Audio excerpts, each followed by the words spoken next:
Hi, friends. Tonight, settle in close. Let the quiet of the hour wrap around you like a well-worn blanket, and allow me to carry you back to the flickering, gaslit streets of Victorian England.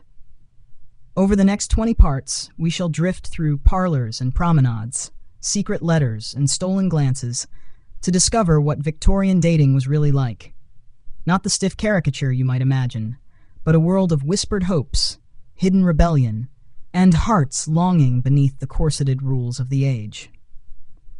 Let us begin where many stories did, beneath the glow of a lantern, where a young lady stands by the lace-curtained window, waiting for the first sign of courtship to break through the dark. In the year 1862, the city of Bath was still dressed in the memory of its Georgian elegance, yet new Victorian habits had begun to take root among its terraces and crescents. On a quiet lane near the Royal Crescent, in a modest yet proud townhouse of pale stone, lived Miss Eleanor Whitcomb, a girl of 17 years, who knew more of longing than of love. Each evening, Eleanor would press her fingertips against the cold glass, peering into the street below, where the faint spill of lantern light shimmered on wet cobblestones. She wondered if, tonight, a certain figure might appear, a gentleman of respectable standing, whose gloved hand might lift in greeting, whose hat might tip just so, whose eyes might catch hers in that dangerous spark of interest that could send gossip fluttering like startled doves. But Victorian courtship, dear friends, was no hasty affair. Before the thrill of a secret kiss in a rose garden or the scandal of a note slipped into a prayer book, there were rules upon rules, some spoken, many not. For Eleanor, the first rule was simply this: she could not, under any circumstance, speak first. To do so would mark her as bold, unladylike, perhaps even unfit for proper marriage. Instead, the young man must make his interest known, carefully and publicly, yet discreetly enough not to ruin her. In this candlelit world, much was said without words. A flick of a fan, the careful drop of a glove, the angle at which one curtsied, all were coded messages, fluent only to those born to the dance. Eleanor had watched her older sister, Margaret, navigate these signals 3 years before. Margaret, now Mrs. Henry Bellamy, had once drawn the eye of half the assembly rooms with a single daring glance over her shoulder. Eleanor had admired her for it then, and she envied her for it now. Yet tonight, no gallant figure braved the drizzle that painted Bath streets in silver.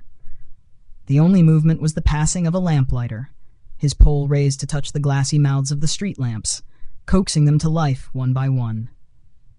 His steps echoed down the lane like the soft tap of Eleanor's restless heart. Inside, the parlor clock ticked steadily, a metronome counting out her girlhood. In the corner sat her mother, Mrs. Whitcomb, stitching a fresh collar for Eleanor's Sunday gown. She glanced up only once when Eleanor sighed too deeply.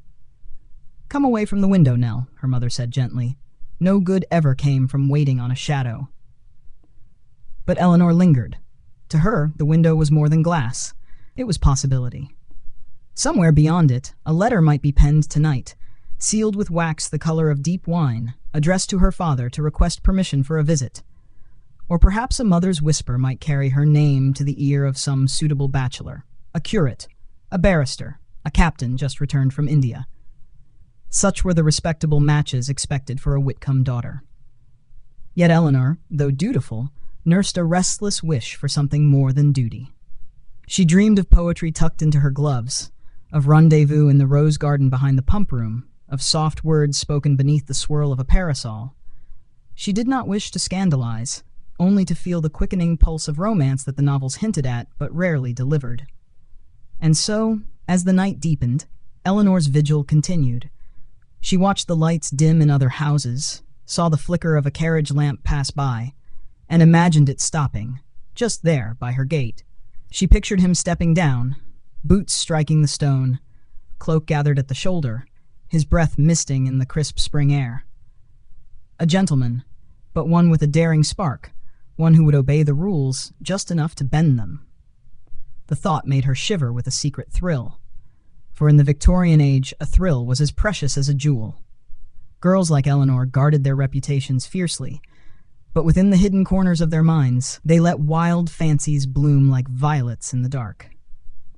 At last, when the fire in the hearth sank into soft embers, Eleanor drew away from the window. Her mother had nodded off, her mending slipping to the carpet. Quietly, Eleanor folded the half-finished collar, laid it on the side table, and kissed her mother's brow. Then she lit her small bedside candle and climbed the narrow staircase to her room beneath the eaves. There, behind the door, she found her secret treasure. A single pressed rose, the petals faded but still sweet, hidden inside the pages of Lalla Rookh, a volume of poetry her sister had once lent her. Margaret's courting days had left Eleanor with more than envy. They had left her with a secret belief that love could perhaps be shaped by one's own hidden wishes.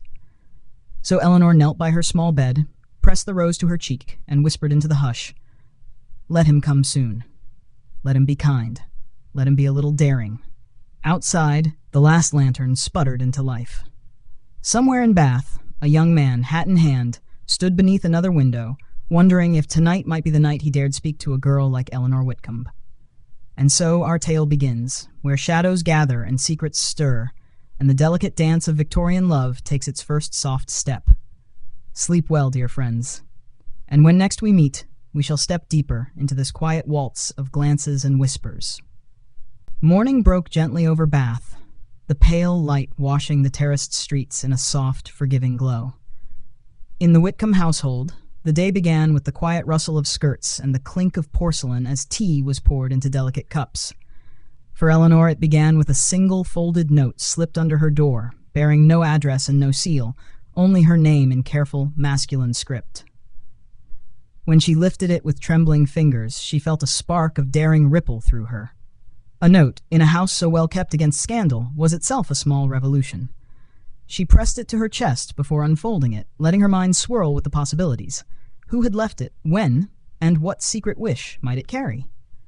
Inside, the words were few, each one weighted with polite restraint. "Miss Whitcomb, if it please your family, may I pay my respects this afternoon at 4? Yours faithfully, C.R." That was all.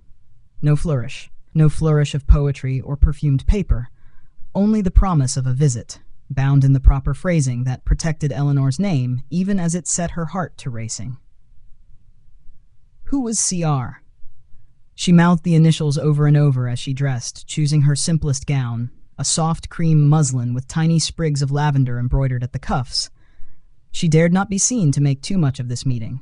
A girl who primped too much might be thought forward. But her sister Margaret, visiting with baby Thomas in tow, noticed the extra care all the same. "Is that the lavender gown?" Margaret asked, lifting one curious brow as she bounced her son on her hip. "It is clean, that is all," Eleanor replied, smoothing the skirts with a hand that trembled just slightly. Margaret only smiled. Once, she too had waited for the knock at the door, the stiff bow, the gloved hand presenting a calling card. It was the ancient dance that all respectable young ladies knew by heart. In the Victorian age, love was never flung about carelessly. It arrived folded in layers of etiquette and ritual.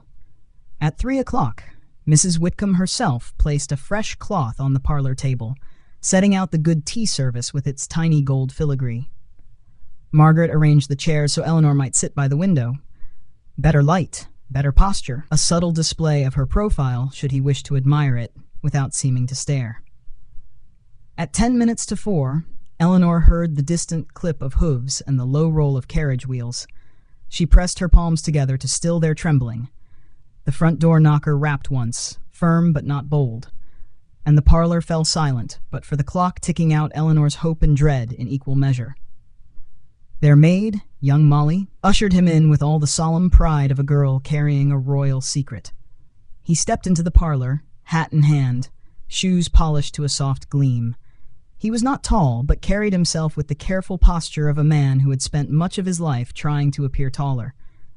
His hair was dark and swept back from his brow, and his eyes flicked to Eleanor's only for a moment, enough to set a warmth blooming at the base of her throat. He bowed low to Mrs. Whitcomb first, then to Margaret, and finally, with a glance that dared linger half a heartbeat too long, to Eleanor. "Miss Whitcomb, madam, Mrs. Bellamy," he said, his voice calm but touched with a faint tremor that pleased Eleanor more than any polished charm. "I thank you for receiving me." "Of course, Mrs. Whitcomb prompted, lifting her brows. He stepped forward and offered his card with both hands, as proper as any etiquette book might require. Eleanor's mother read it aloud with the slight ceremony the moment deserved. Mr. Charles Redmayne. The name rippled through the room like a pebble dropped in still water. Margaret's eyes widened just slightly. Redmayne was not unknown in Bath. A family of moderate means, respectable enough to be received, but not so wealthy as to seem beyond reach. Charles Redmayne, then. C.R. He took the chair nearest Eleanor, but left enough space that propriety might stay firmly intact. Tea was poured, first for Mrs. Whitcomb, then for the guest, then for Eleanor last. Small talk fluttered across the table like a caged bird. The weather, the condition of the roads to Bristol, the latest news of Queen Victoria's health. All the while, Eleanor felt the brush of Charles Redmayne's gaze, never direct but always near, like the warmth of a lamp in the corner of the room. When the polite nothings began to thin, he cleared his throat and turned his attention to Eleanor's mother. "Madam, I hope you will forgive my boldness in calling today. I have admired Miss Whitcomb from afar these many months, and thought, perhaps, it might be time to ask if I might call again, if it please you." So it was said. No declarations of undying devotion, no wild confessions, only a simple request, tucked neatly into the folds of decorum. It was enough to send Eleanor's heart spinning like a windmill in a spring breeze. Mrs. Whitcomb glanced at Eleanor. This, too, was part of the ritual. The daughter must seem modest, surprised, grateful, yet composed. Eleanor lowered her gaze just so, let her lips part with a soft breath as if caught unawares. In truth, she had practiced this look in her mirror many times. "We should be pleased to receive you again, Mr. Redmayne," Mrs. Whitcomb said, her voice gracious, but cool enough to remind him that no promise had yet been made. "Should you wish to join us for tea next Sunday, you would be most welcome." Charles bowed his head in gratitude. A smile threatened to break across his face, but he contained it, only the faint crinkle at the corner of his eyes betraying his delight. Eleanor, glancing up from beneath her lashes, felt a thrill dance through her. She could sense in him something gentle, but edged with courage, the smallest sign that perhaps, if she dared hope, her evenings at the window might soon be replaced by secret glances across a crowded room. When at last he stood to leave, Charles Redmayne did not linger to speak more than he ought. He bowed again, thanked Mrs. Whitcomb, nodded to Margaret and baby Thomas, and offered Eleanor a single word. Until Sunday. The door closed behind him with a soft click, and the parlour seemed to exhale its breath. Margaret laughed, clapping her hands together with quiet triumph. Mrs. Whitcomb permitted herself the ghost of a smile, and Eleanor, cheeks warm, turned her eyes once more to the window, this time not to wait for shadows, but to imagine what next Sunday might bring. Outside, Charles Redmayne stepped into the waiting carriage, heart hammering so loudly he feared the driver might hear it. As the horses clopped down the lane, he pressed his gloves to his lips, wondering if he had said too much, too little, or just enough. In Bath, a courtship had begun, gently, properly, yet with a promise hidden beneath every careful word. Sunday arrived draped in gentle sunshine, the sort that made Bath's limestone facades glow warm and honey-soft. In the Whitcomb household, the morning hours moved with quiet urgency. Fresh linens laid upon the tea table, the silver polished to a pale gleam, and a small arrangement of early roses placed in a crystal vase at Eleanor's insistence. She wished it to look as if the roses had been gathered absent-mindedly, though she had fussed over them for a good quarter hour. In the small looking glass above her dressing table, Eleanor examined herself with the grave diligence of a young lady preparing for inspection. She wore pale blue today, the sleeves trimmed with a soft lace that Margaret had passed down when she wed. Her hair was swept into a modest knot at her nape, a single curl left to soften her temple, just enough to hint at softness without inviting comment. She was every inch the picture of a modest daughter, as the century demanded. Downstairs, Margaret sat in the drawing room with baby Thomas dozing in her arms, humming a quiet tune to keep him content, while Mrs. Whitcomb oversaw the last-minute details with the maid, Molly, who bustled about with a plate of shortbread biscuits. Shortly before 4, the sound of wheels on gravel reached Eleanor's ear even before the knock did.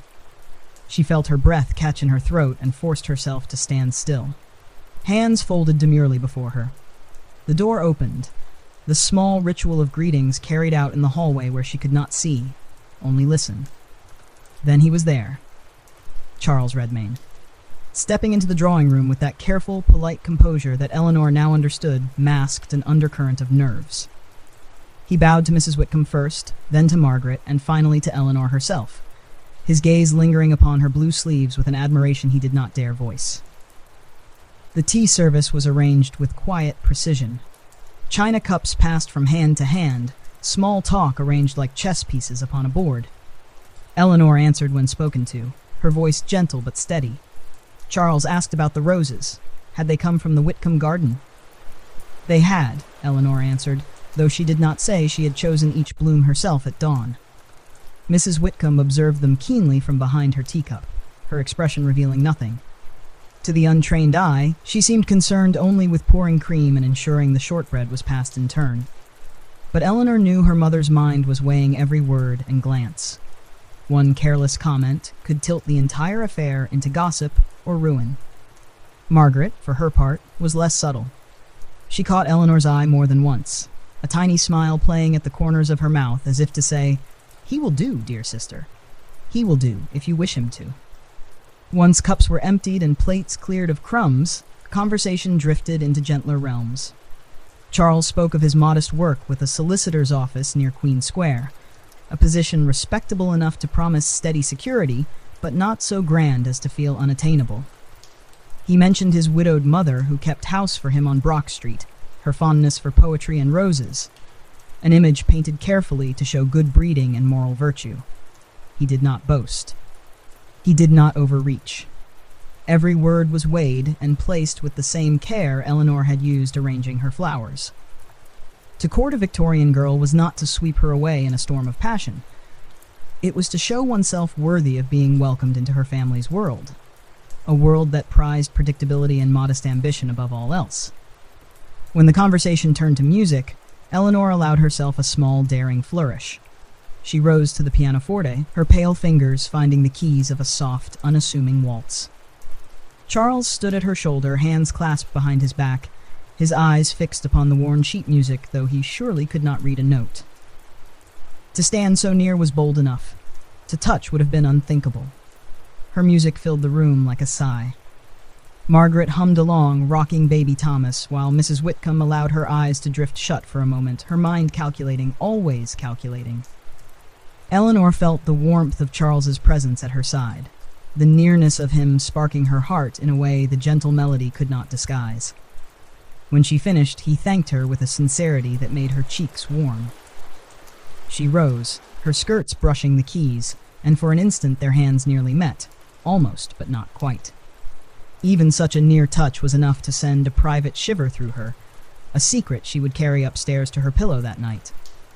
At last, as the mantel clock chimed 6, Charles Redmayne stood to take his leave. He bowed deeply to Mrs. Whitcomb, thanking her for her hospitality with words so practiced they might have come from a manual of good breeding. To Margaret he gave a polite nod and a brief word about young Thomas's charming disposition, and then he turned to Eleanor. "Miss Whitcomb," he said softly, the corner of his mouth lifting as if he might smile more broadly were they alone. "You have made my Sunday far finer than I deserved." She dipped into a curtsy, her voice calm but her pulse unsteady. "We are pleased you called, Mr. Redmayne. No promises, no reckless words, only the faintest hint of something yet to come, a hope folded inside politeness, as all Victorian courtships must be." Once the door closed behind him, the room exhaled its hush. Margaret's quiet laugh broke the spell first. She bounced Thomas upon her knee and shot Eleanor a conspiratorial glance. Mrs. Whitcomb did not smile, but she did not frown either, a small triumph, for a mother's approval could be as delicate as spun glass. Upstairs, when the candles were lit and the house fell to its gentle evening murmurs, Eleanor retrieved her pressed rose from the pages of Lalla Rookh. She laid it on her bedside table and traced its fragile petals with the tip of her finger. She wondered what Charles Redmayne dreamed of as he returned to Brock Street that night. Whether he imagined her hands at the pianoforte, or the fleeting brush of her sleeve as she passed him the sugar spoon. Tiny moments, yet enough to stitch a fragile bridge between two hearts, carefully watched by the eyes of family, neighbors, and all Bath's curious tongues. Outside her window, the street lamps flickered one by one, the lamplighter's pole raising tiny suns into the gathering dusk. In the stillness, Eleanor allowed herself a single whispered wish, that next Sunday might bring him again, and that, someday soon, the careful distance between them might shrink by the softest measure. And so, with her secrets folded beneath her pillow, Eleanor drifted into sleep, dreaming of piano keys, pressed roses, and the promise of the next visit. The days that followed Charles Redmayne's Sunday visit unfolded like the slow turning of a delicate page. Bath bustled as always. Carriages rattled along the Royal Crescent, ladies exchanged pleasantries beneath parasols, and the scent of early summer roses drifted through iron gates and open windows. Yet for Eleanor Whitcomb, the city seemed newly alive, its streets humming with quiet promise. Mrs. Whitcomb, satisfied enough with Charles's manner and prospects, though she would never say so outright, permitted a second meeting. Not another parlor tea this time, but something slightly bolder. A Sunday afternoon walk along the Royal Crescent, chaperoned, of course, by Margaret and baby Thomas, who fussed and cooed in his perambulator like a tiny, ever-watchful guardian. When Sunday arrived, Eleanor dressed with even greater care than before. Her gown was palest mint, a color Margaret had once declared suited her best. A straw bonnet framed her face in soft shadow, and at her wrist she pinned a small sprig of rosemary, a token, hidden yet close, its meaning known only to her. Remembrance, promise, the soft hope that this walk might bloom into something lasting. Charles arrived precisely on time, punctuality being no small virtue in a suitor. He carried no flowers, no gifts that might draw a neighbor's sharp gaze, but his gloved hand brushed the brim of his hat with a warmth that no bouquet could match. He greeted Mrs. Whitcomb with the respectful nod required, then offered his arm to Margaret, as was proper. But when Margaret insisted she must tend to Thomas's blankets, Charles found himself walking beside Eleanor instead, their steps aligned like two verses of the same quiet poem. The Royal Crescent arched above them, a sweep of Georgian stone warmed by soft sun. Other couples strolled the same path. Young ladies with lace parasols twirling above their shoulders, gentlemen tapping walking sticks on the flagstones, each pair watched closely by family or maid. For though Bath seemed genteel, its gossip could be sharp as any blade. Charles spoke first, his voice low enough that Margaret, walking a respectful pace behind, could pretend not to hear. He asked about Eleanor's music. Had she practiced since Sunday? Did she favor waltzes or reels? She answered shyly but with growing ease, her words a soft melody rising above the clatter of a distant carriage wheel. They paused before the railings that overlooked the green sweep of Victoria Park. Beneath them, children in pale frocks ran shouting after hoops, their nurses calling them back with scolding laughter.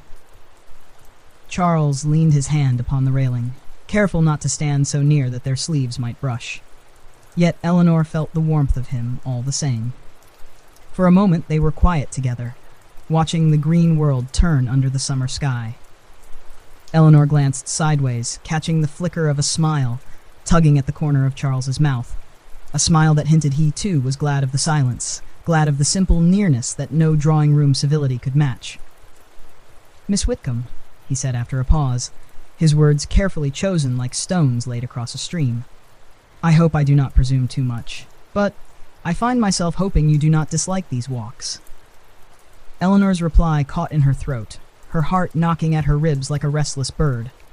To say too much would be to risk her mother's disapproval. To say too little might chill the gentle warmth growing between them. So she chose the middle path, as any proper daughter must.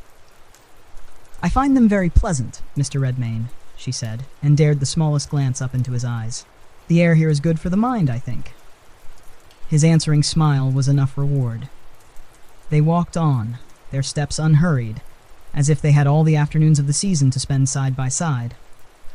Behind them, Margaret lingered with baby Thomas, pretending great interest in the wildflowers blooming through the iron fence.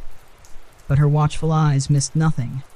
The way Charles tilted his head when Eleanor spoke, how Eleanor's gloved hands curled nervously around the handle of her parasol when he drew a little closer. At the crescent's curve, they paused again beneath a row of chestnuts. Here, where the path bent from sight, they stood for a moment in a hush of rustling leaves and drifting petals. Charles removed his glove and cleared his throat. His hand hovered near Eleanor's, not quite touching, his courage pressing at the boundary of what was permitted. "Miss Whitcomb," he began, his voice more fragile than she'd yet heard it. "I hope you will forgive me if I say that I—" But he did not finish. Margaret's voice, bright and careful, drifted from behind them like the toll of a distant bell. "Come along, Nell. The sun grows warm for little Thomas." Charles stepped back, the ghost of his near touch vanishing with the flutter of his glove returning to his palm. Eleanor lowered her gaze, hiding the flush that had risen to her cheeks at the thought of what he might have said or done in that hidden curve of the path. Together, they turned back towards the townhouse, the spell of nearness replaced by the polite distance expected of them. But as they walked, Charles's hand brushed hers once, swift as a sigh, no longer than a heartbeat, yet enough to light a spark that would glow in Eleanor's chest long after the walk had ended. At the door, he thanked Mrs. Whitcomb with grave politeness and promised to write. Eleanor curtsied, her eyes lowered, but when she looked up at him for the last time that day, their gaze held, brief, daring, enough to bind a promise no chaperone could unwind. That night, Eleanor lay awake long after Margaret's soft laughter had faded through the walls, her fingers pressed to her palm where his hand had so briefly, so boldly touched hers. It was nothing. It was everything. In the hush of her little room, beneath the slope of the eaves, she wondered how long this delicate dance might last, and how far she might dare to let her heart slip past the strict lines that guarded a Victorian girl's reputation like iron gates. And somewhere in the lamplit quiet of Brock Street, Charles Redmayne sat at his small desk, pen poised above paper, wondering if words could hold the warmth of a single touch, and if he could find the courage to write what he so nearly spoke beneath the chestnuts. Night fell softly over Bath as Sunday gave way to Monday, and Monday to the gentle hush of Tuesday morning. In her narrow room beneath the eaves, Eleanor awoke to find the pressed rose still resting beside her pillow, its faded petals a quiet reminder that small secrets often bloom into larger ones when tended carefully in the dark. Downstairs, Mrs. Whitcomb pored over accounts and household bills at the parlour table, her neat handwriting filling page after page with sums and lists. Margaret had returned to her own tidy household with baby Thomas, promising to visit again before week's end to check on Eleanor's progress. Though everyone knew she meant to watch Charles Redmayne's progress more than her sister's. By noon, the quiet routine of the Whitcomb house was gently disturbed by the soft rap of the postman's knock at the front door. Molly, the maid, answered with her usual shy curtsy and returned bearing a single envelope, addressed in the same careful hand Eleanor now knew so well. It was presented to Mrs. Whitcomb first, as propriety demanded. No letter might pass directly from gentleman to young lady under this roof, not yet at least. Eleanor sat perfectly still, her hands clasped in her lap, while her mother studied the creamy paper, running a thumb across the neat black ink as though it might reveal some hidden motive. Finally, with a slow nod, Mrs. Whitcomb slid her letter opener beneath the seal and read. Her eyes skimmed the page, once, twice, before she folded it again, her expression giving nothing away. Only when she looked at Eleanor did her gaze soften by a small degree. "It is decent," she said at last, passing the letter across the table. "And respectful. You may read it here." Eleanor's fingers trembled slightly as she received the folded sheet. The paper was good quality, the ink not yet fully dry in places, as if Charles had pressed pen to paper in restless haste. She drew in a careful breath and began. Brock Street, Bath, Tuesday morning. Mrs. Whitcomb, with your kind permission, I write to thank you again for the honor of your daughter's company on Sunday last. Please forgive me for taking pen to paper so soon.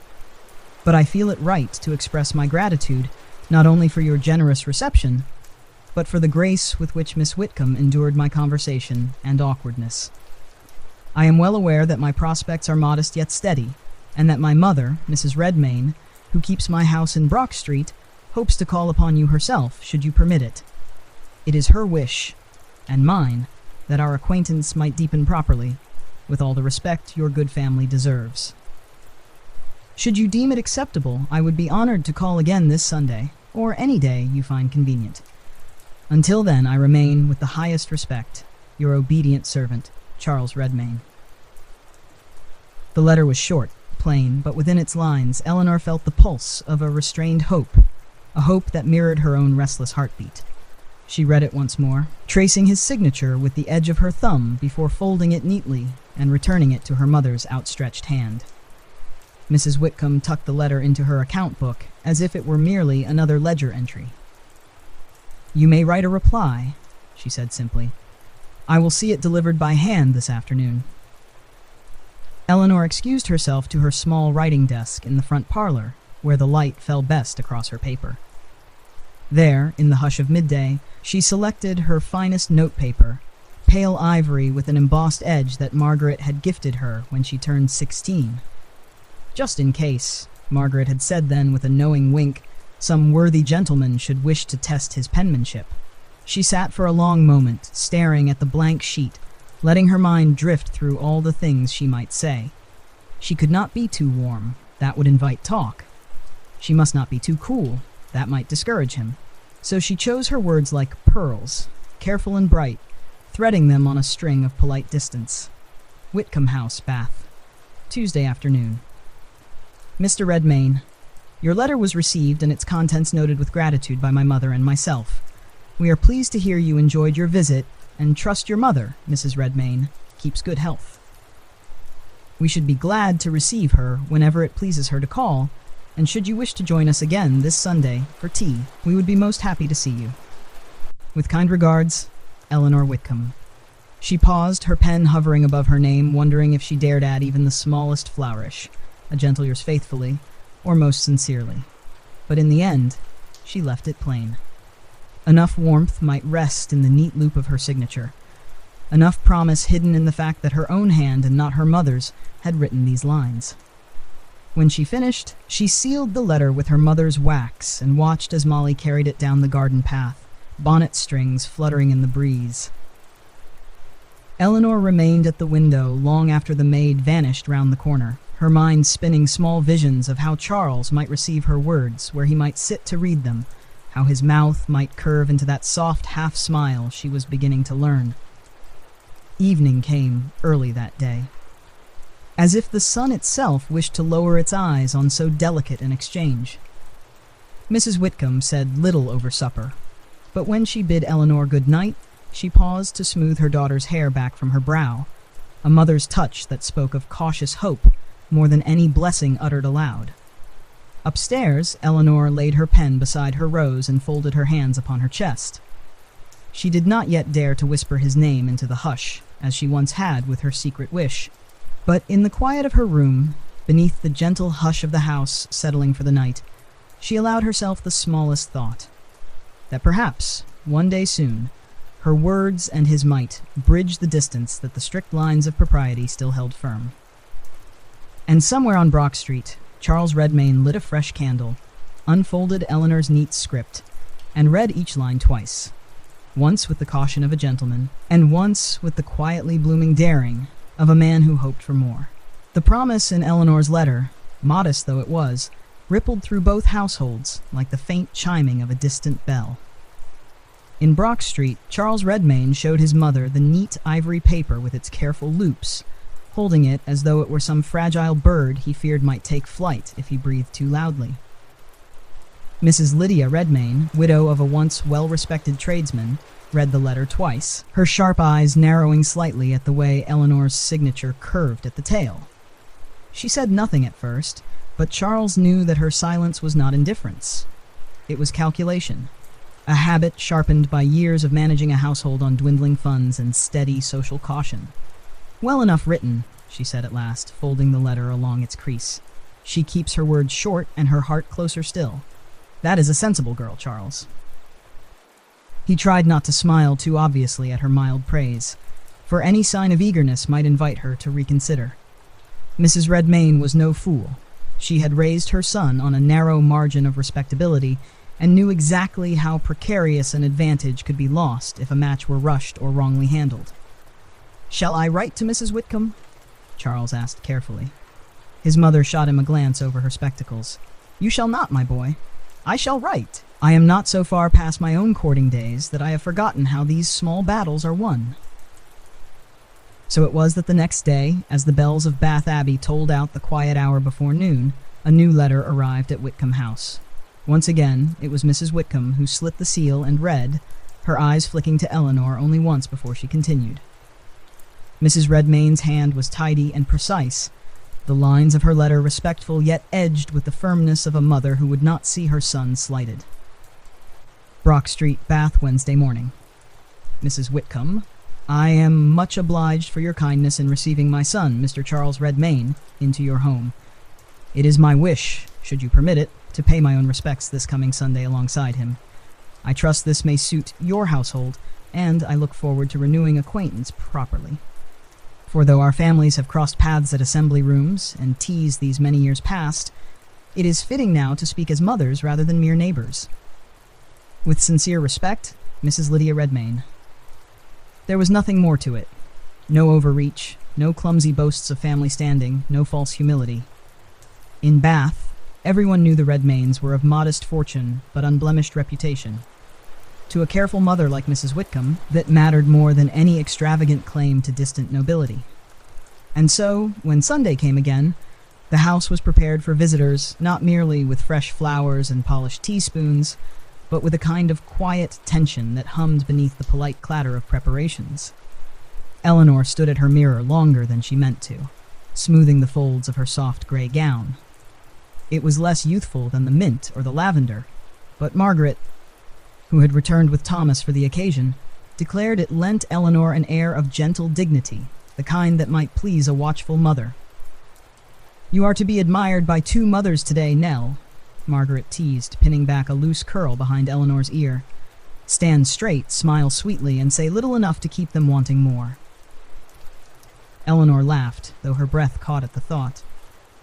What could she possibly say that might weigh more than the careful balances each mother held hidden behind polite smiles?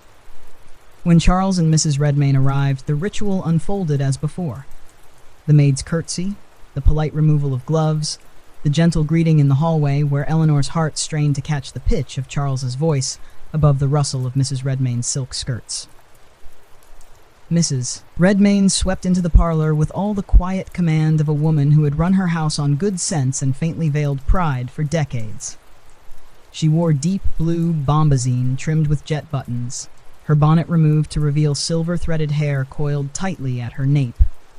Her eyes, sharp but not unkind, swept Eleanor from bonnet to hem in a single glance before she turned her attention to Mrs. Whitcomb.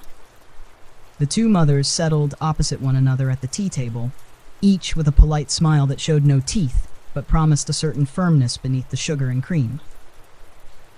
Charles and Eleanor sat slightly apart, side by side on the smaller settee, near enough for warmth, far enough for propriety.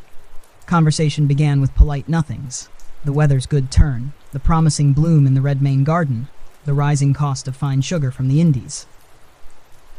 Eleanor sat still, her gloved hands folded lightly in her lap, answering when spoken to, offering a shy smile when Charles's knee brushed hers for the briefest moment.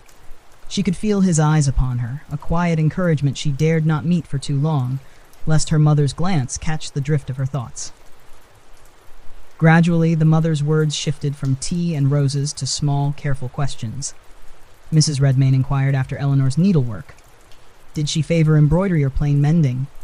Did she play the pianoforte often, or only for polite company? Mrs. Whitcomb in turn asked after Charles's hours at the solicitor's.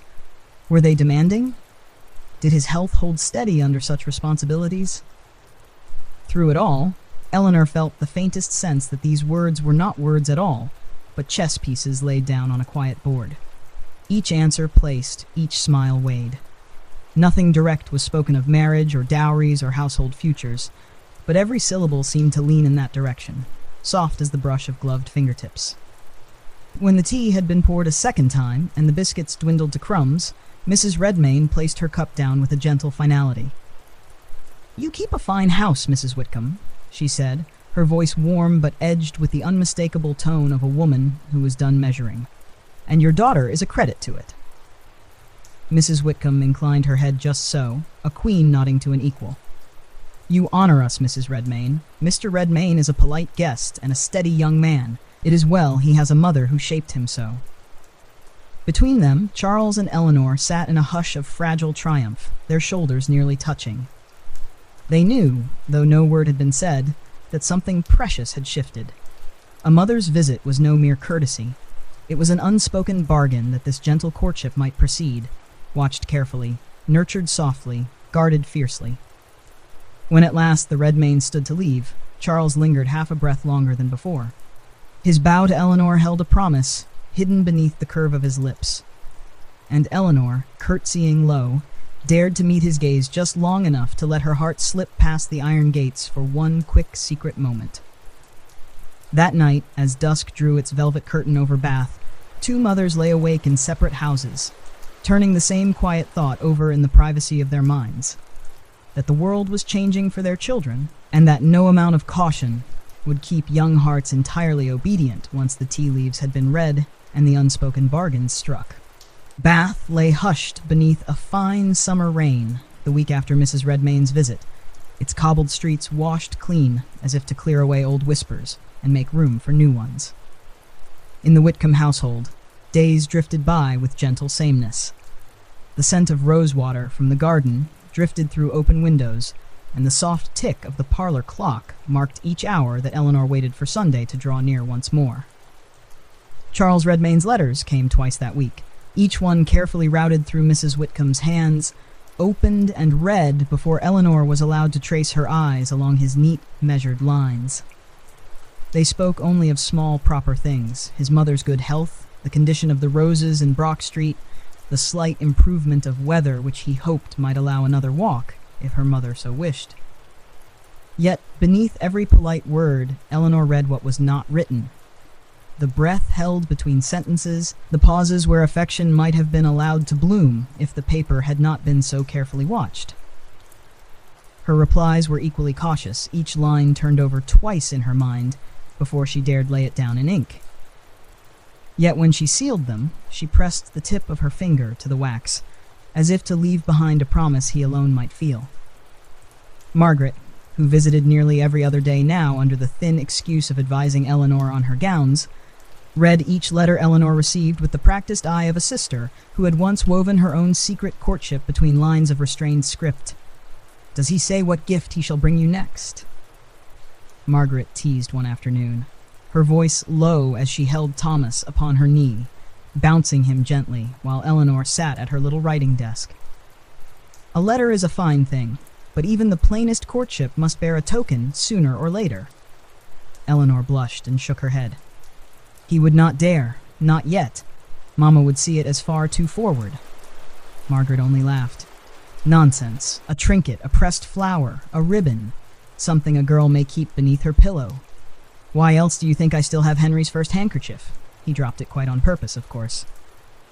The thought lingered in Eleanor's mind long after Margaret departed, Thomas's soft cries echoing faintly down the hall as mother and child returned to their own warm household. Alone in her room beneath the sloping roof, Eleanor ran her finger over the edge of her box of small treasures. A single seashell from childhood, a broken hair comb Margaret had once given her, and the pressed rose that had become her secret companion in these quiet nights of hope. On Friday, the postman's knock came once more, and Molly brought a small packet along with the usual letter. Mrs. Whitcomb turned it over in her hands at the parlour table, eyes narrowing at the neat wrapping of brown paper and the tiny, careful knot of twine. "He presumes much," she said at last, not unkindly, but with a mother's measured caution. "We shall see what it is." She untied the string, unfolded the paper, and revealed within a simple length of pale blue ribbon, no wider than Eleanor's little finger. Beneath it lay a slip of folded card, its message written in Charles's steady hand. "Miss Whitcomb, forgive this small liberty. I saw this ribbon in a shop window, and thought it might suit the gown you wore when last we walked. Should it displease your mother, I beg you will return it without the slightest concern. Should you wear it, I shall count myself the most fortunate man in Bath. Your respectful servant, Charles Redmayne." Mrs. Whitcomb read the words twice, her lips pursed, but her eyes not entirely unsoft. She laid the ribbon upon the table, smoothing its length with her fingertips before pushing it gently toward Eleanor. "It is a harmless thing," she said at last.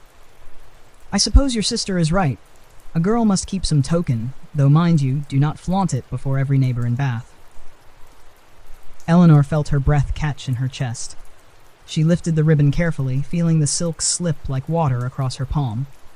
It was a pale, gentle blue, almost the shade of the gown she had worn that Sunday walk along the Crescent, the walk where Charles's gloved hand had brushed hers for that fleeting heartbeat. To anyone else, it would be nothing. To her, it was everything. That night, long after supper had been cleared and her mother's quiet footsteps faded along the hallway, Eleanor sat by candlelight at her little dressing table, the ribbon draped across her wrist. She turned it over and over, watching the flame catch at the silk, letting herself imagine how Charles might have stood before that shop window, seeing this simple thing and thinking only of her. She took up her pressed rose and laid the ribbon beside it in her small wooden box, as if introducing two shy guests at a secret gathering.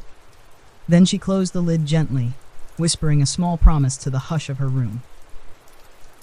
She dreamed that night of a garden where ribbons fluttered from branches like blossoms, and a young man waited beneath the shade, hat in hand, eyes bright with words he dared not write. On Saturday, Eleanor rose early and chose her Sunday gown with care.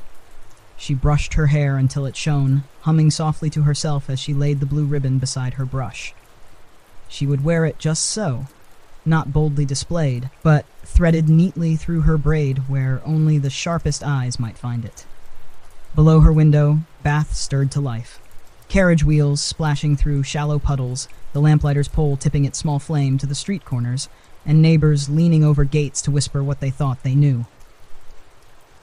But Eleanor paid them no mind. In the gentle hush of her room, she tied her ribbon and hid her smile, ready to carry her quiet secret into the soft Sunday hours where Charles Redmayne's eyes would surely notice and understand. Sunday brought with it a warm breeze and the hush of a sky veiled in gentle dove-gray clouds. In the Whitcomb household, Eleanor's quiet ritual unfolded as it had before, but with a secret thrill that hummed beneath every careful motion. The pale blue ribbon lay ready on her dressing table, its silk catching the morning light as she lifted it to thread through her braid. She tied it neatly at the nape of her neck, hiding it just enough that a watchful mother or sharp-eyed neighbor might see only modest neatness, yet certain that Charles Redmayne, should he stand close enough, would see its glint among the dark strands of her hair and know what message it carried. I keep your gift, and I keep it for you alone. Downstairs, Mrs. Whitcomb approved her appearance with a glance, but said nothing of the ribbon. Margaret arrived once more with baby Thomas bundled in fresh linen, declaring with a soft laugh that she would chaperone this Sunday walk too, though Eleanor knew her sister's mischief well enough to suspect she meant to linger behind, giving them small stolen pockets of quiet all the same. Charles and his mother arrived promptly at 3:30, a fresh boutonniere pinned to Charles's lapel, a nod to the roses that bloomed in orderly rows along the Whitcomb garden's low stone wall. Mrs. Redmayne spoke politely of her own rose beds, of pruning and the sudden warmth that might bring a second flowering if luck held. But Eleanor heard none of it. Her eyes met Charles's for only a moment, enough for her heart to leap when she saw the flicker of recognition in his gaze as it drifted to the ribbon hidden among her dark braid. After the proper courtesies were exchanged, the families agreed that a turn through the garden would be pleasant, the air mild enough, the roses at their best. Mrs. Whitcomb and Mrs.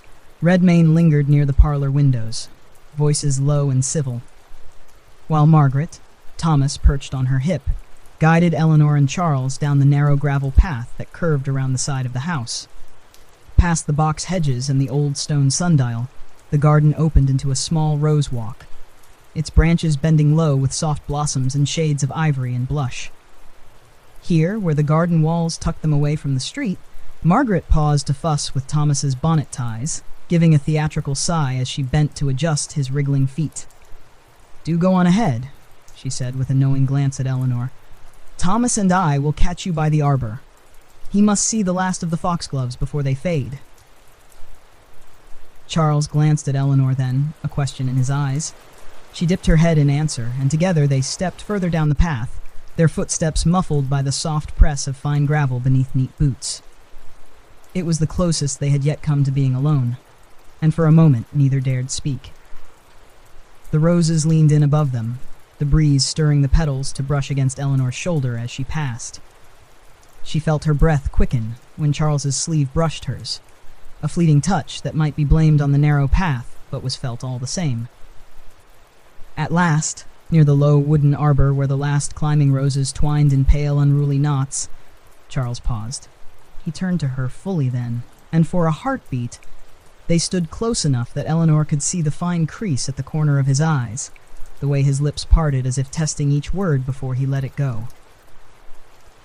"Miss Whitcomb," he began, his voice so low the breeze might have carried it off if not for the hush of the garden walls. "I must beg your pardon if I presume, but I saw." He glanced at her braid then, at the flicker of blue hidden among her hair. Eleanor's cheeks warmed, but she did not look away. "I could not help but notice you wear it," he finished softly. "I cannot say how grateful I am that you find it acceptable." Eleanor, her hands folded lightly at her waist, let herself meet his eyes fully. For once, she did not drop her gaze or feign surprise. Instead, she let the truth of her voice slip free like the hush of a soft sigh. "I find it very dear," she said, her words trembling only slightly. "And I thank you for it." A smile broke across Charles's face then. Not the careful, polite one he wore for mothers and neighbors, but a softer, unguarded smile that seemed to draw him nearer by inches alone. He lifted a hand, gloved, proper, but hesitated before the delicate curl of her braid, as if he dared not brush the ribbon lest it unravel the careful distance that held them apart. "I wish I might say more," he whispered, so close that Eleanor felt the warmth of his words against her temple. "But I fear to say too much." Eleanor's heart fluttered wildly, but she held her composure with the fragile strength she had practiced before her mirror night after night. She let her breath steady and said, so quietly that only the roses heard, "Perhaps one day you may say all you wish." Charles's eyes shone with a soft promise, the kind no mother could forbid, no gossip could quite destroy. He lowered his hand, brushing instead the tip of his glove against the rose beside her shoulder, an accidental touch, should anyone ask, yet enough to send a thrill like a tiny bell ringing deep within her. Margaret's voice floated down the path then, Thomas squealing in her arms as he reached for a low blossom. The moment broke, but not entirely. Eleanor and Charles stepped apart just enough to hide the closeness, though their eyes lingered in the hush between rose boughs. Together they returned along the path, the arbor behind them holding their secret like a promise, wrapped in soft petals. When they reached the garden's edge, Margaret fell in beside them, her smile sly and satisfied as she glanced at Eleanor's braid, the pale ribbon shining among the dark strands. No word was spoken of what had passed in the hush of the rose walk. There was no need. Eleanor carried the warmth of it hidden in her braid, tucked away like a vow she would take to her pillow once more that night. And Charles, his heart light with hope, walked beside her with a steadier step than he had ever dared before. For beneath the proper bows and careful courtesies, something true had bloomed at last, soft as a rose, bright as silk, bound by two gloved hands brushing beneath the summer sky. After the walk among the roses, the Whitcomb household found itself quietly transformed. The neighbors, peering over hedges and pausing beneath the street lamps, began to speak of the Whitcomb girl and the Redmayne boy with gentle nods of approval. The mothers, too, found their conversations drifting further into the realm of subtle arrangements. How many guests might be proper for an afternoon tea? How soon might a young gentleman be invited to join a family supper instead of departing at dusk? For Eleanor, each day unfurled with the hush of anticipation. The blue ribbon now lay each night upon her dressing table, smoothed carefully after each wear, its silk a reminder that some secrets, once revealed, cannot be unremembered. A week after the garden walk, Mrs. Whitcomb declared that it might be suitable to invite Charles to stay longer than tea, to remain for supper, to share not only polite conversation, but a glimpse of the household's warmth at twilight. And so, on a soft Wednesday evening, the Whitcombs prepared for their guest, not just with polished silver and careful napkins, but with a promise of soft music after the last dish was cleared away. Eleanor stood at her little mirror before the parlor lamps were lit, pinning back her hair in a way that allowed the faintest trace of the blue ribbon to peek through. Her gown was palest rose, a color Margaret had once said made her look as if she carried her own quiet sunset about her shoulders. In the drawing room, Margaret and baby Thomas were already waiting. Thomas sprawled across a small rug with wooden blocks that clattered like tiny bells whenever he pushed them together.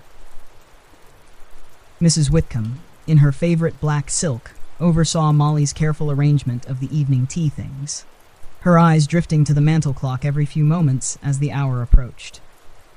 When Charles arrived, he came alone this time, his mother sending her regrets in a neat note that spoke of mild fatigue and the promise of another visit soon. He stepped through the doorway with that same measured grace that Eleanor now recognized as his way of calming the small tremor that lay beneath his courteous words. Supper passed gently. Cold meats and cucumber sandwiches, soft new bread, a fresh fruit tart that Margaret praised with bright laughter as Thomas banged his spoon in noisy approval. Charles spoke a little more boldly than he had in the parlor weeks before, about the cases at the solicitor's office, the pleasant warmth of Queen's Square that week, the distant cousin who had married well in Salisbury, much to his mother's discreet satisfaction. And though Eleanor spoke less than she listened, Charles's eyes found her often enough across the table, lingering upon the delicate ribbon that glimmered at her nape when she bent her head to sip her tea. When the plates were cleared, Mrs. Whitcomb rose and declared that it would be pleasant to hear some music, if Eleanor would oblige them. And so Eleanor took her seat at the old pianoforte near the front window, the fading summer light brushing her profile as she lifted her hands to the keys. Charles took the small chair nearest her, not so near as to cause talk, yet close enough that the soft candle on the piano lid caught the quiet curve of his smile whenever she dared glance his way. Her fingers drifted over gentle notes, simple pieces at first, small airs and modest reels, each one chosen for its softness rather than any show of skill. She had played these same songs 100 times before for neighbors and cousins, but tonight each note seemed newly alive, each chord carrying across the hush like confession too delicate to speak aloud. Margaret sat nearby with Thomas dozing in her arms, her eyes drifting shut now and then, content to let the music soothe the restless thoughts that always lingered in a mother's mind. Mrs. Whitcomb sat a little apart, her embroidery hoop resting idle in her lap as she watched her daughter's quiet poise, the calm strength of her spine beneath the pale rose fabric. When Eleanor finished her first piece, Charles leaned slightly forward, his voice barely rising above the hush of the candles. "Might you play another, Miss Whitcomb? If it is not too great an imposition." Eleanor's lips curved in the faintest smile, the kind that passed unnoticed by any mother but shone clear enough for the one it was meant for. She nodded once, her fingers drifting to a different sheet of music, one she knew by heart. This waltz was softer, more melancholy, the notes winding through the drawing room like shadows dancing upon the parlor walls. Charles sat still as stone, yet his eyes never wavered from her hands, following each measured chord as if they alone might carry the truths they dared not speak aloud. When she finished, the hush lingered, a quiet more intimate than any words they could have exchanged. Even Margaret, stirring from her doze, seemed to sense it, glancing at her sister with a small, secret smile as she shifted Thomas in her arms. Mrs. Whitcomb, ever vigilant, broke the silence with a soft, approving comment on Eleanor's steady touch, reminding everyone that the world still turned in its proper, careful orbit. But for Eleanor and Charles, the spell of that small music clung to their shoulders like a shawl woven of secrets and soft intentions. When the hour grew late and Charles stood to take his leave, he paused by the pianoforte for the briefest moment, his gloved hand resting upon its smooth wood as he inclined his head. "Your music is a gift, Miss Whitcomb," he said softly. "I thank you for letting me listen." Eleanor curtsied in the candlelight, her eyes lowered yet shining with a promise that needed no voice at all. And when the door closed behind him and the hush of the house settled once more into its gentle nighttime rhythm, she slipped upstairs to her room, her mind humming with waltz notes that echoed through the hush. She placed her fingers lightly upon her closed music book and whispered to the quiet walls that perhaps next time he might ask for one more song, and perhaps one day soon they might find the courage to share more than music in the hush between candles and shadows. In the days that followed the evening of soft music, Eleanor found herself drifting through her small routines with a new, secret lightness. The echo of the pianoforte lingered in her mind like the faint scent of roses long after their petals had fallen. Each morning, she woke with the hush of waltz notes at the edges of her thoughts, her fingertips remembering the keys that had carried Charles Redmayne's steady gaze across the room. Yet, life in Bath, as always, unfolded within its careful lines. There were errands to be run, small calls to be paid, ribbons to be chosen at the milliner's counter, while the neighbors looked on with polite interest. Mrs. Whitcomb, perhaps sensing the tide of whispers that gathered wherever two young hearts leaned too close, insisted that Eleanor accompany her into town one bright Thursday morning. A short walk, she said firmly, to the booksellers on Milsom Street, where she must collect a small volume she had ordered weeks ago. Eleanor was glad for the errand, for it gave her a reason to press her bonnet carefully over her pinned hair. The blue ribbon, hidden but present, wound about the knot beneath her bonnet's neat ties, and to step through the bustling lanes where the city's life hummed bright and unhurried. The morning light glanced off shop windows, catching at polished carriage lamps and the delicate fan of parasols unfurling above ladies' gloved hands. Milsom Street, broad and gently sloped, offered a parade of careful finery, neat boots tapping at paving stones, newsboys weaving between horses' hooves, shopkeepers sweeping stoops free of last night's leaves. Inside the booksellers, the hush felt almost cathedral-like. Tall shelves stretched to the ceiling, each one filled with neat rows of bindings in cloth and calfskin, their spines gold-embossed and faintly dusty. Mrs. Whitcomb busied herself at the counter, discussing the price of a slim volume of sermons with the gray-haired proprietor. Eleanor drifted toward a quieter aisle, her gloved fingers trailing along the spines. Volumes of poems, travel journals from Italy and India, old plays whose titles she half recognized from Margaret's tales of long-ago evenings at the assembly rooms. It was in this narrow aisle that she heard it, the soft clearing of a throat, the hush of a polite greeting that made her breath catch before she turned. And there he was, Charles Redmayne, hat in hand, his coat brushed of every speck of morning dust, his expression carefully neutral, yet edged with a warmth that made her heart leap and steady itself all at once. "Miss Whitcomb," he said, bowing low enough to risk knocking the brim of his hat against the shelves behind him. "Forgive me, I did not hope to meet you here." Eleanor dipped her head, letting the brim of her bonnet hide her smile. "Nor I you, Mr. Redmayne. I trust you are well." "Well enough now," he said, the smallest lift of mischief threading his words. He glanced over his shoulder, as if to be certain no curious bookseller's apprentice lingered too near, then stepped closer, his voice a hush among the volumes. "I find myself often here, though I suspect you might think me dull for it." "I think no such thing," Eleanor said quickly, the words slipping from her before her careful caution could catch them. She pressed her gloved hands together to steady herself, her eyes drifting to the shelves so that she might not drown in the quiet warmth of his gaze. Charles reached for a small book near her shoulder, its binding faded but neat.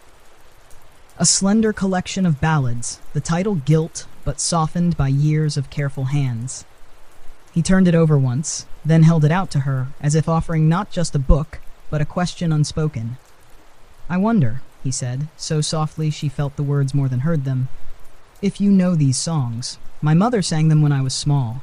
I thought perhaps you might find something here worth playing, should you ever wish to." Eleanor lifted her hands to take it, her gloves brushing his fingers by accident, or perhaps not quite accident. The touch sparked through her as surely as the hush of the pianoforte had that night. She opened the little book, the pages smelling faintly of ink and pressed flowers. She read a single line aloud, her voice no louder than the rustle of a turning page. "Oh, sing no more this bitter lay, but hush thy lute's sad string." Charles's eyes softened at the sound of her voice, carrying the old words between them. For a moment, the world beyond the aisle, the clatter of coins at the counter, Mrs. Whitcomb's careful bargaining, the rattle of carriage wheels outside, seemed to fall away entirely.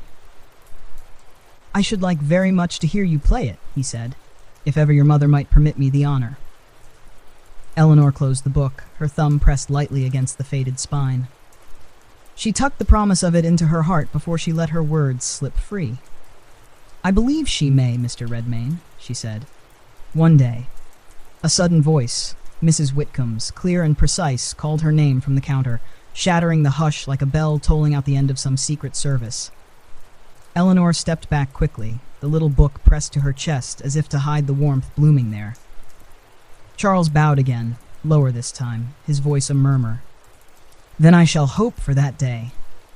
She curtsied in answer, her eyes bright beneath the brim of her bonnet. And then she turned, her steps careful, her heart singing a tune no ballad had ever written.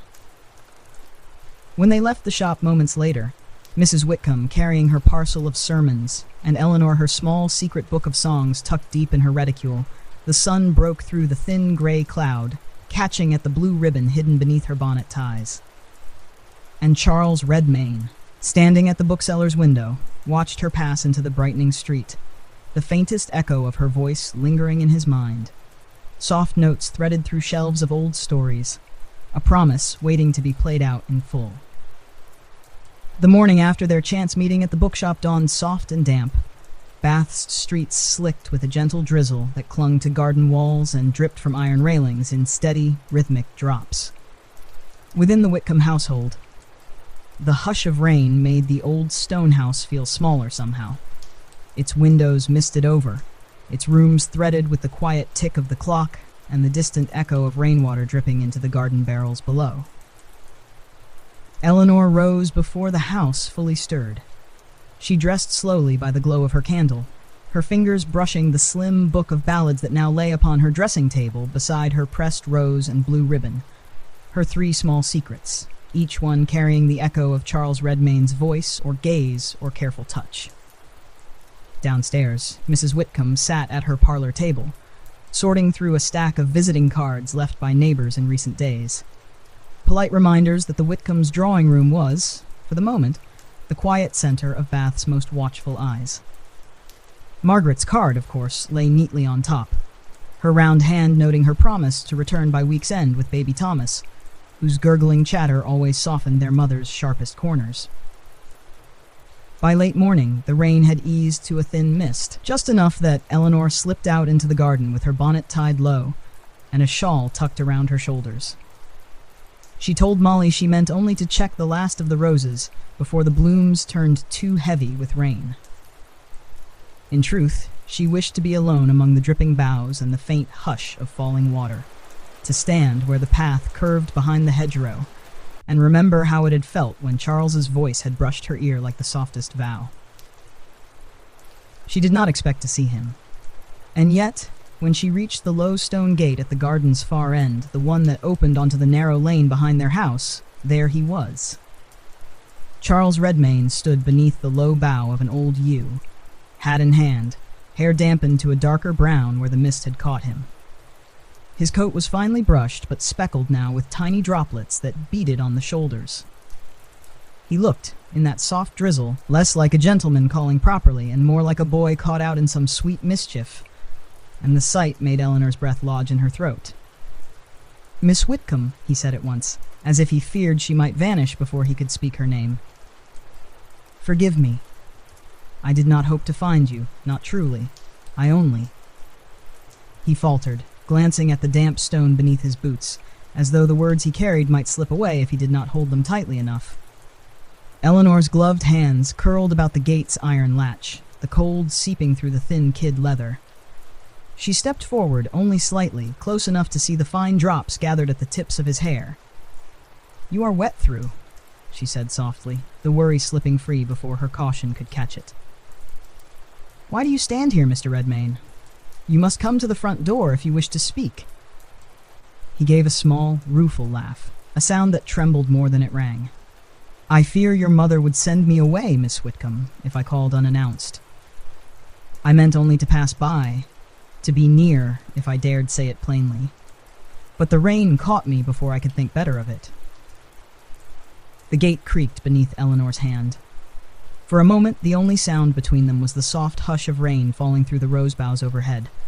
She could smell the earth and the faint sweetness of bruised petals, a scent that would cling to her shawl long after she returned indoors. "Then you must not linger here," she said, though her voice carried no true reproach. "You will take a chill." Charles lifted his eyes to hers then, a look so earnest it nearly made her step back for fear of what the garden walls might overhear. "I would stand here a day in rain twice as heavy," he said, voice low but certain, "if it meant I might say just one thing to you." Eleanor's breath caught. Her fingers tightened around the iron latch, the cold bite of it grounding her in a moment that felt otherwise too tender to be real. "And what would you say, Mr. Redmayne?" Charles stepped closer, though still careful to keep the gate's low wall between them, the last fragile guard of their proper distance. His hat, damp and forgotten in his hand, dripped tiny beads onto the stone path at his feet. "That when I saw you at the bookshop, when you read that line aloud, I knew I could not keep my words so tidy forever. I knew I must tell you that." He paused, his throat working around the truth he had carried too long. "That my heart is no longer entirely my own, Miss Whitcomb. That it has begun to rest in your keeping." The hush that followed was so complete that Eleanor thought she could hear the rain sliding down the old yews branches, the soft patter of it against her bonnet brim. A confession, spoken in the drizzle beside a garden gate. No grand parlor, no watchful mother near enough to rescue her with a polite interruption. She felt her pulse steady itself, then quicken again, a quiet rhythm beneath her glove, echoing the truth she had nursed beneath her pillow each night since that first soft letter had slipped beneath her door. She did not reach for his hand, for that would be too bold. She did not lean forward, for that would be too daring.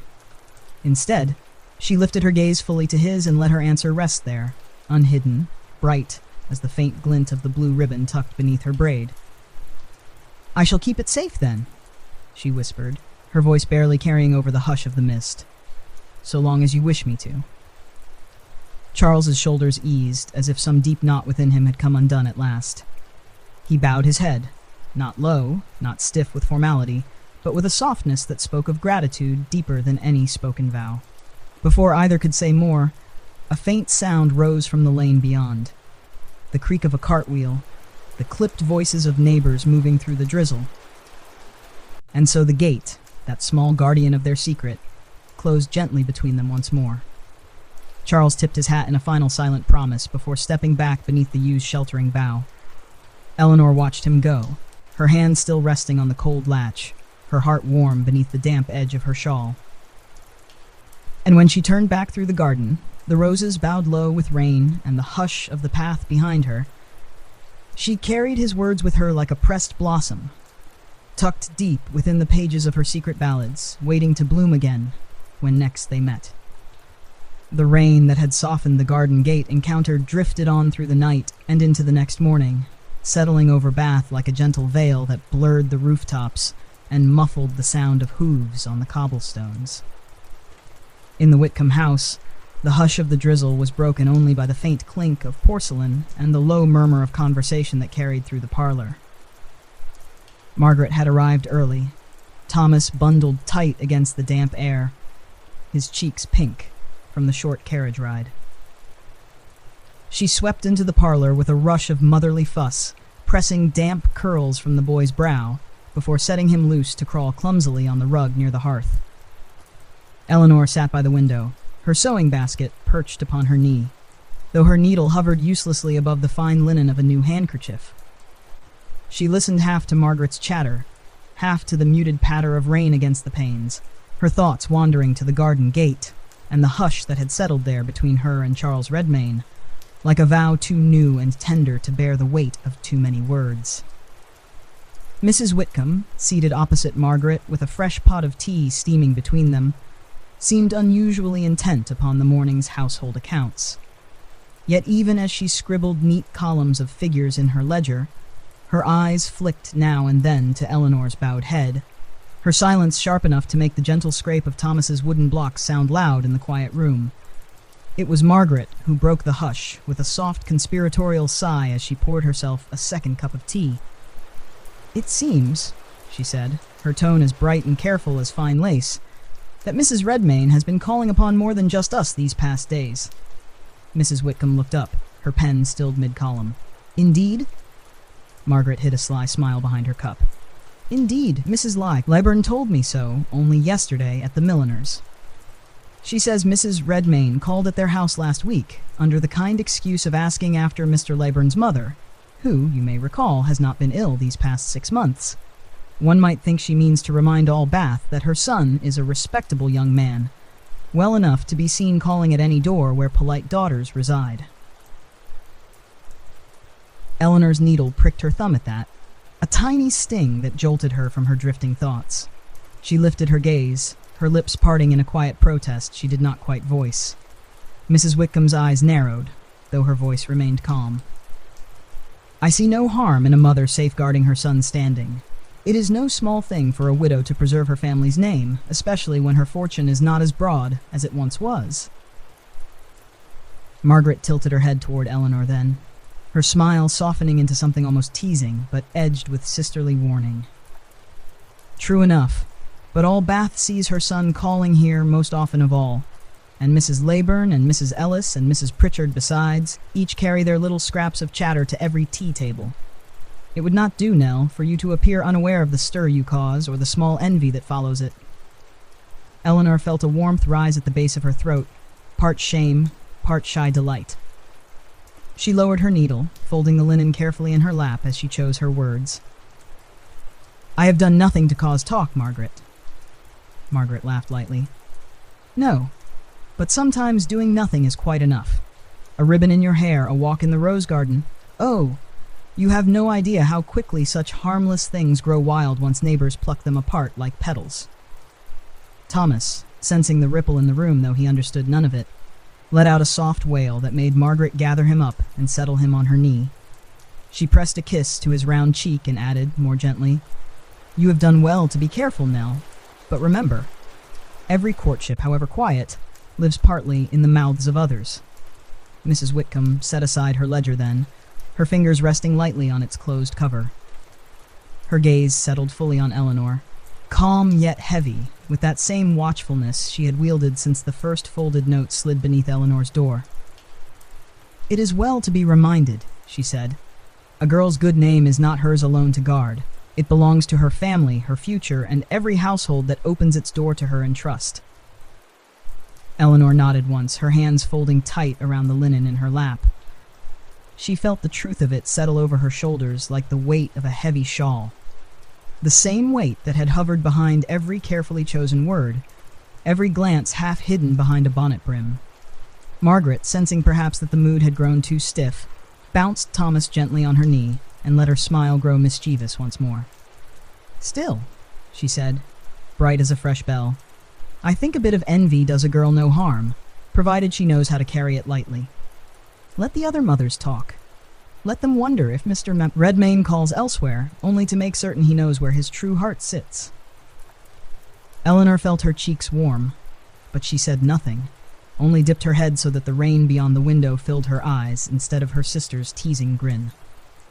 In her mind, the hush of the garden gate bloomed once more, the way Charles's voice had trembled in the mist, the way his words had brushed the damp air and landed softly upon her own carefully guarded heart. Mrs. Whitcomb rose then, smoothing her skirts with a soft sigh that spoke both of weariness and quiet resolve. It is enough talk for today. Nell, fetch your bonnet. The drizzle has eased. We shall walk the garden together and see if the last rose hips might be gathered before the weather turns. Obediently, Eleanor rose, setting aside her unfinished needlework. Margaret caught her hand as she passed, pressing Thomas's soft, chubby palm against her sister's wrist. A tiny blessing, silent and warm. Outside, the garden paths shone with lingering drops, the hedgerows trimmed and still. Eleanor walked at her mother's side in quiet thought, her shawl drawn close, her heart steady as the soft hush of rain upon the garden walls. She knew now that every soft secret they planted between roses and pages might one day bloom beneath the watchful eyes of all Bath. And yet, beneath the veil of polite gossip and carefully hidden envy, she held to the truth Charles had spoken in the drizzle. that a heart given in trust is not so easily lost to chatter, nor so easily shaken by the restless tongues that circled each tea table like crows over fresh seed. The last of the roses faded under a sharper wind, as September's breath cooled Bath's golden stone. By now, the Whitcomb parlor seemed smaller, cozier, its corners gathering shadows earlier each day as dusk crept through the lace curtains sooner than Eleanor liked to admit. But within its hush, her secret hope grew stronger, threading through each quiet hour like the faint hum of her pianoforte's strings waiting to be struck. Sunday arrived with a pale sun that slipped behind clouds by noon, leaving the air crisp and edged with the faint scent of wood smoke from distant chimneys. Mrs. Whitcomb declared it a fine enough day for tea indoors, and insisted that Charles Redmayne join them not only for polite conversation, but for what she called, with her usual understated weight, a little family music to warm the room. Eleanor understood at once what her mother meant. To play for a visitor was polite.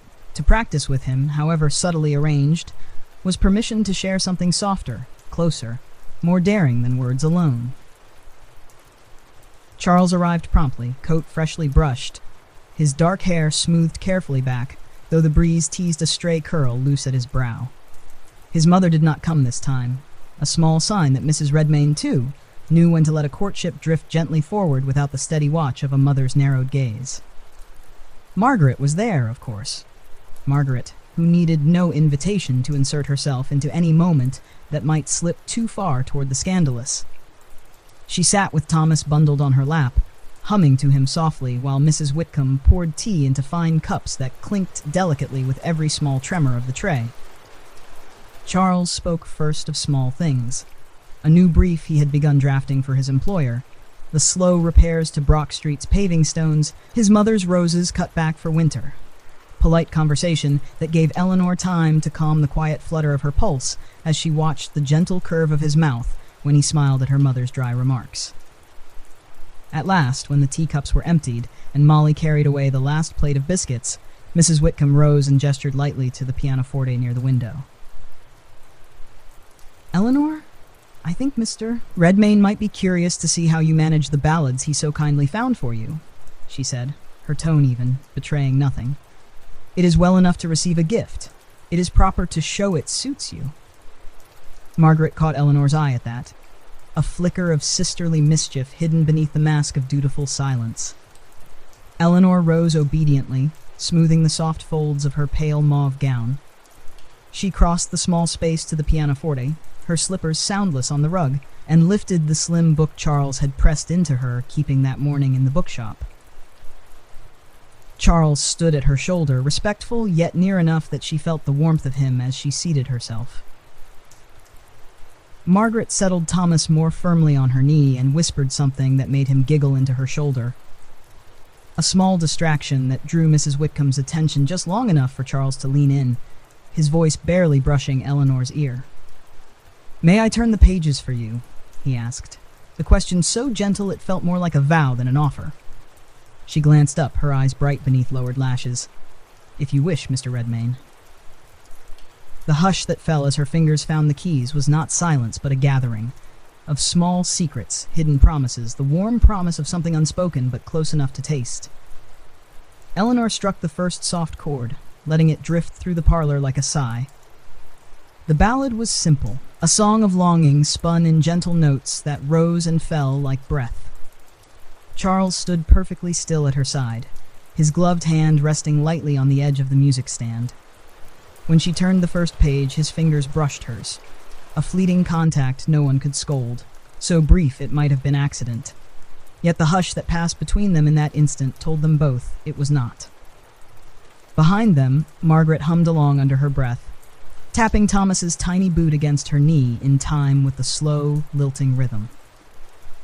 Mrs. Whitcomb sat very straight, her eyes half closed, as if weighing every note for hidden meanings.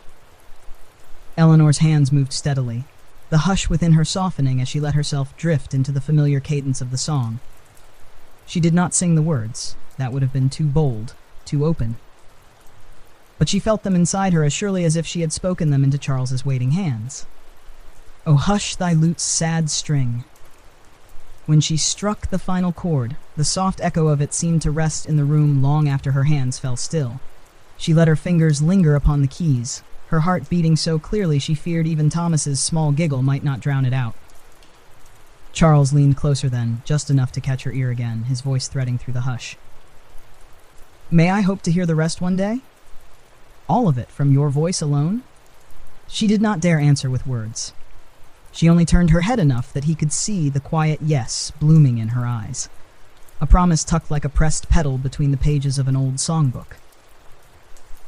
Mrs. Whitcomb cleared her throat then, a gentle reminder that even the softest secrets must be wrapped once more in the careful cloth of propriety before any neighbor's eye might catch them unguarded. "That is well enough for now, Nell," she said, her tone calm but not cold. "Mr. Redmayne must not be spoiled with too much sweetness in one sitting." Margaret laughed at that, pressing a kiss to Thomas's brow to hide her sly grin. Charles stepped back, the polite distance settling once more around his shoulders like a well-cut coat, and Eleanor, closing the little book, felt her pulse steady again. Not cooled, but contained. A small flame banked, waiting to flare when next she might let it breathe. When Charles rose to take his leave, he bowed first to Mrs. Whitcomb, thanked Margaret for her warm company, and then turned to Eleanor with a quiet promise in the way he lifted her name. "Miss Whitcomb, until Sunday."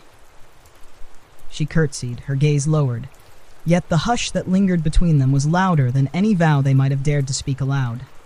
And later that night, beneath the slope of her roof, Eleanor laid the songbook beside her candle and whispered the half-sung words into the hush, letting the last note rest on her lips, a soft rehearsal for a truth she now knew she would one day dare to say in full. A week after the gentle rehearsal at the pianoforte, Bath woke to an early autumn sun that glowed through thinning clouds, teasing warmth back into the stone streets and coaxing a faint blush from the last climbing roses that clung to garden walls. It was the sort of afternoon when the air felt almost forgiving, when neighbors stepped from doorways to stand in small knots and share news, half hoping for gossip to drift their way on the breeze. In the Whitcomb household, the air was busier than usual for a Saturday. Margaret, who had arrived just after breakfast, was fussing with the ties of Eleanor's bonnet, her fingers quick and sure as she adjusted the soft silk so it framed her sister's brow just so. "You needn't fuss so," Eleanor murmured, though her voice betrayed no true protest. She held her hand still while Margaret gave the ribbon a final, decisive tug. "You may not think it matters, Nell, but the right bonnet tie has undone more prudent courtships than any careless word," Margaret teased, smoothing the edge of Eleanor's shawl as Thomas toddled about their ankles, babbling to himself in a language only he seemed to understand. Mrs. Whitcomb watched from the writing desk, where she pretended to busy herself with a stack of old letters. Yet Eleanor felt her mother's eyes drift often from the pile to the door, then back to Eleanor's carefully arranged silhouette. When the knock came, soft, measured, precisely on time, it was Molly who answered, ushering Charles Redmayne into the warm hush of the parlor. He stood with his hat in hand, his hair brushed back from his brow, but already ruffled faintly by the mild breeze outside. "Good afternoon, Mr. Redmayne," Mrs. Whitcomb said, her tone smooth as polished silver. "You find us enjoying the last of the sun. A walk by the river seems fitting today, if my daughter does not mind." Eleanor lowered her eyes to hide the quick brightening there. She folded her gloved hands, her voice even. "I should like it very much." So it was that they set out together, Charles walking a careful step behind as Mrs. Whitcomb led the way through the small gate and out toward the gentle sweep of the River Avon, its waters gleaming beneath the fleeting warmth of the afternoon sun. Margaret and Thomas came too, of course, trailing just far enough behind to give the young couple the illusion of quiet freedom, yet close enough that no neighbor's sharp glance could find fault. The path wound away from the houses and shops into a softer hush, where hedgerows gave way to open meadows dotted with the last wild asters of the season. Eleanor felt the cool of the breeze slip through her shawl, but the warmth of Charles's nearness steadied her as surely as any cloak. They spoke at first of small things, how the last roses had fared beneath the week's sharp rain, whether the assembly rooms would open early this year for their winter dances, But as the river bent away from the path and they stepped onto a quiet stretch beneath a row of leaning willows, their voices fell softer, the space between their words filling with what they'd not yet dare to name. At the edge of the water they paused. Eleanor lifted her skirts just enough to keep the hem from brushing the damp grass. Charles, emboldened by the hush and the drifting willow fronds that half hid them from Margaret's distant figure, leaned closer. "You favor the river, Miss Whitcomb?" he asked, his voice pitched low so only the hush and the water might carry it away. Eleanor smiled, her eyes fixed on the sunlit ripples that glided beneath the drooping branches. "I do. It feels less watchful than the crescent or the gardens. The water keeps secrets." Charles's gloved hand brushed the willow leaves beside her shoulder, his fingers trembling slightly when they came near enough to catch the faint edge of her shawl. "I have wondered," he said slowly, if you might ever wish to see other rivers, farther than Bath, to see them with me." Her breath caught, the breeze carrying a lock of hair loose against her cheek. She turned toward him then, her lips parting, though the answer tangled behind them like threads not yet knotted tight enough to hold. Charles stepped back half a pace, as if afraid he'd spoken too much. He cleared his throat, glancing down at the neat line of his polished boots against the muddy bank. "Forgive me. I do not presume," he said softly, his voice thin yet warm with hope. "It is only, when I think of what might come, I wish to think of it with you in it." Eleanor felt the words settle inside her like a small flame cupped against the wind. No promise yet, no bold declaration, but a question gently laid at her feet, waiting to see if she might choose to pick it up and hold it to her heart. She stepped closer then, just enough that the drape of her shawl brushed the back of his hand where it rested against the willow's slender trunk. "I would wish that too," she whispered, her voice steadier than her heartbeat. "One day." Behind them, Thomas's high cry drifted down the path, Margaret's soft laugh following a moment later as she coaxed him back into her arms. The spell between Eleanor and Charles folded itself quietly away again, but not lost, only tucked deeper, waiting to be unwrapped when the time was right. They turned back toward the path, falling into step side by side. Charles's arm brushed hers now and then, a fleeting warmth that neither drew away from. Ahead, Mrs. Whitcomb stood beneath the arch of a bare sycamore, her dark silhouette framed against the pale gleam of the water. She saw at once how they walked now. Not shoulder to shoulder, but close enough that the hush between them was filled with something new. And though she said nothing, her eyes softened in the faint sunlight, as if she too glimpsed a shape beginning to form. Two figures at the river's bend, stepping quietly toward whatever promise lay hidden just beyond the next turning of the path. The last golden sweep of afternoon drifted behind a low bank of cloud as the small party turned from the river's hush and began the slow walk back toward the Whitcomb gate. Overhead, the sycamore's broad branches rattled gently in the breeze, scattering brittle leaves that spiraled down to rest upon Eleanor's shawl. She brushed them away, her fingers trembling only slightly as she fell into step beside Charles once more. Mrs. Whitcomb, walking just ahead with Margaret and Thomas toddling between them, seemed content to let the hush stretch longer than usual, as if the river's soft secrets had worked a quiet spell on her watchful caution. Margaret, bright-eyed and brimming with her own private delight, glanced back at Eleanor now and then, her smile hidden behind the dip of her bonnet brim. As they neared the old sycamore that marked the garden's boundary, Mrs. Whitcomb paused, her gaze sweeping from the soft path back to the house. There, the stone walls rose pale and familiar, lanterns already trimmed and ready to be lit for the evening hush. She turned to Charles, her voice calm but edged with that soft firmness that never truly left her words. "Mr. Redmayne," she said, gesturing toward the wide base of the old tree. "We might rest here for a moment, if you are not pressed for time. The child grows tired, and I would have a word before we part." Charles inclined his head with quiet deference. "As you wish, madam." They gathered beneath the shelter of the sycamore's bare boughs, its last leaves whispering faintly as they clung above them. Margaret settled herself on a low bench near the trunk, bouncing Thomas gently upon her knee as the boy burbled sleepy nonsense into her gloved hand.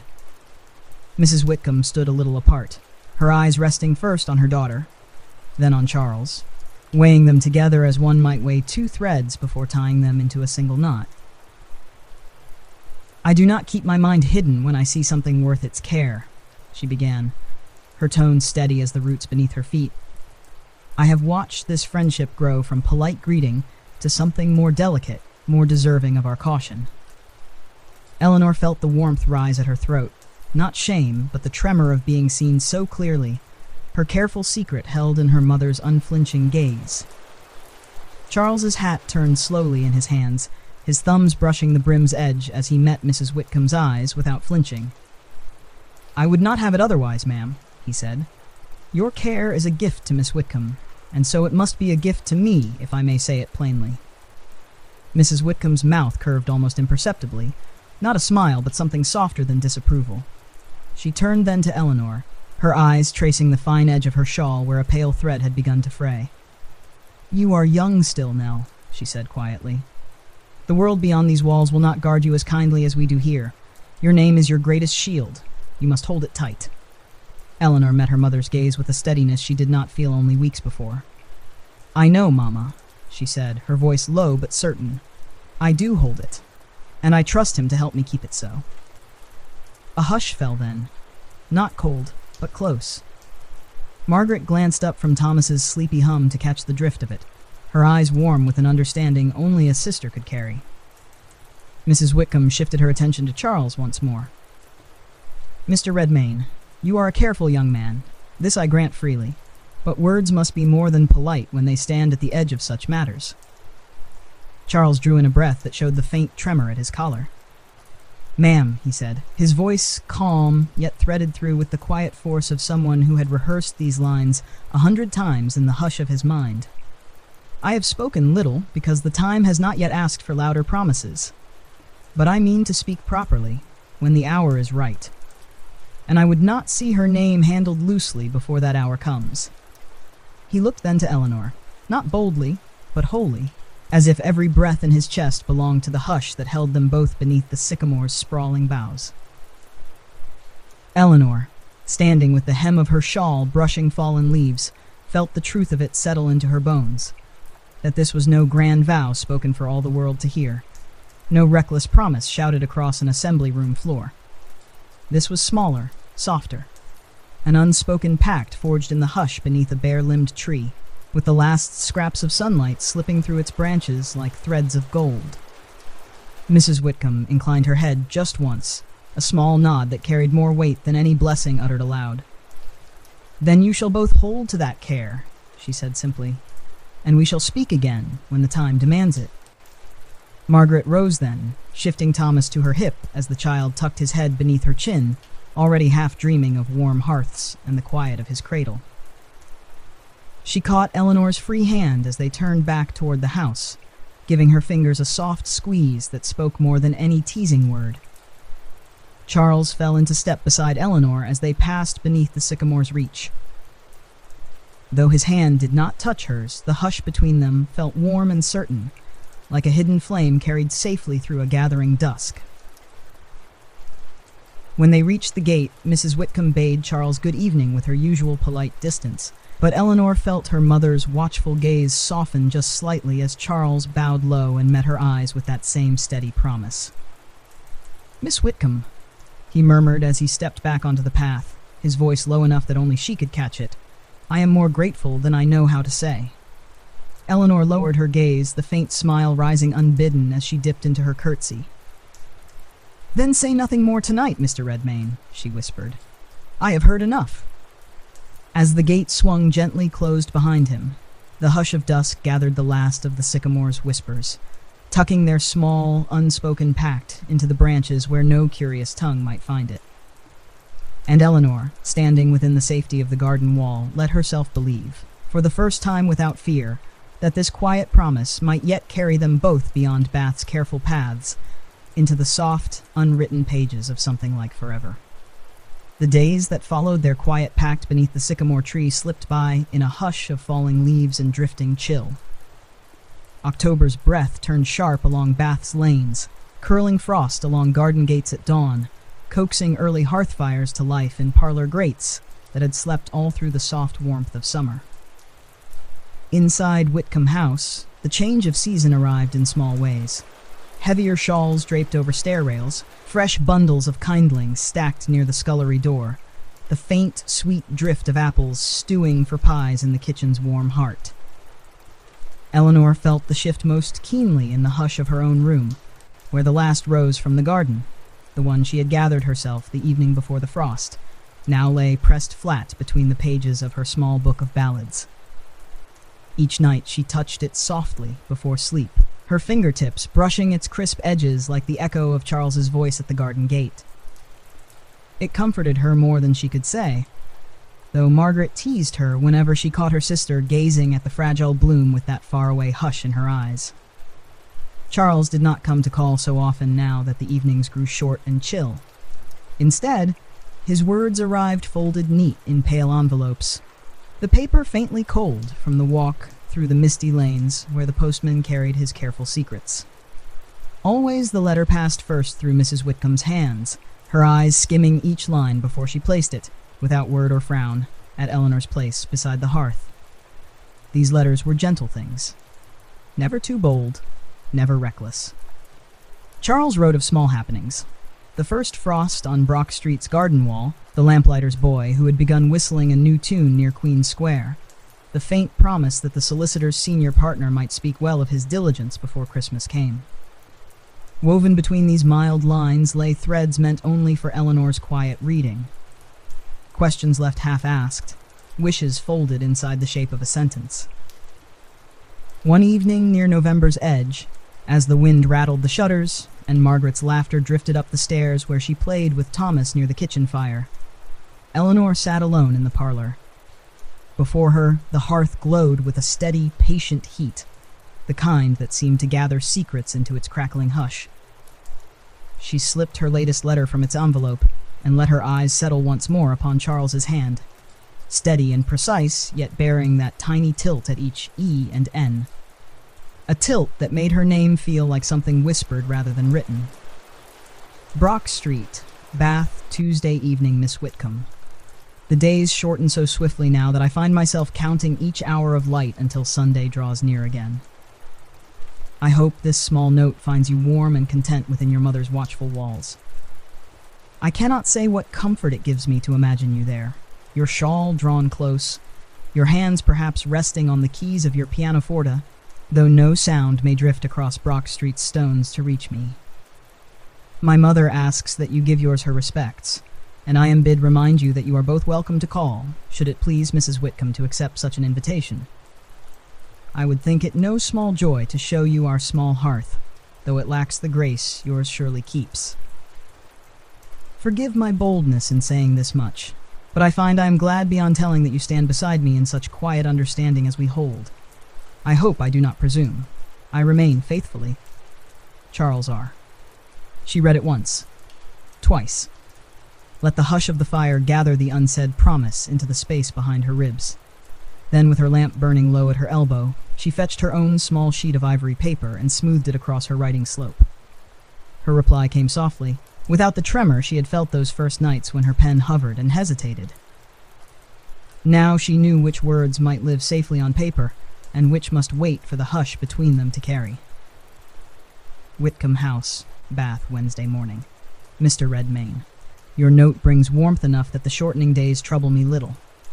Our hearth here keeps steady company, yet I confess that sometimes I wish the distance between Queen Square and Brock Street were no longer than our garden path. My mother sends her regards in return and says that, when weather permits and my sister is able to spare a Sunday for Thomas's care, she shall speak with Mrs. Redmayne in her own parlour. I think she is glad to see the frost has not chilled what the last rose has kept alive. You must keep well and guard your coat against the sharp wind. I shall play the old ballad tonight and imagine your step upon our path.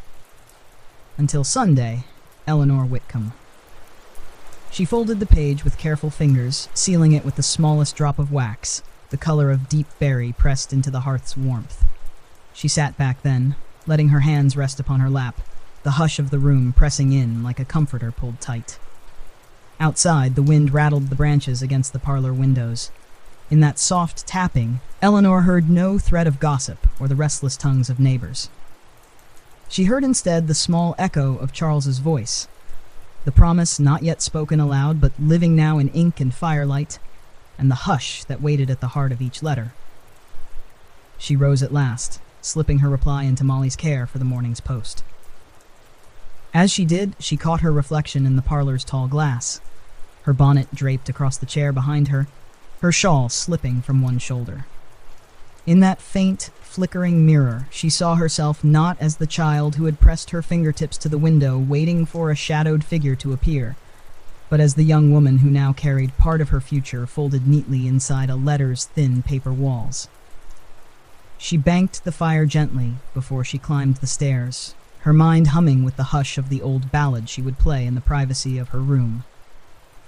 Outside, the last leaf clung stubbornly to the rose branch by the garden gate, a single soft promise that not all warmth fades when winter comes. By the time November settled fully upon Bath, the first pale frost lay stubbornly upon the hedgerows from dawn until well past the hour when the Whitcomb parlour filled with gentle light.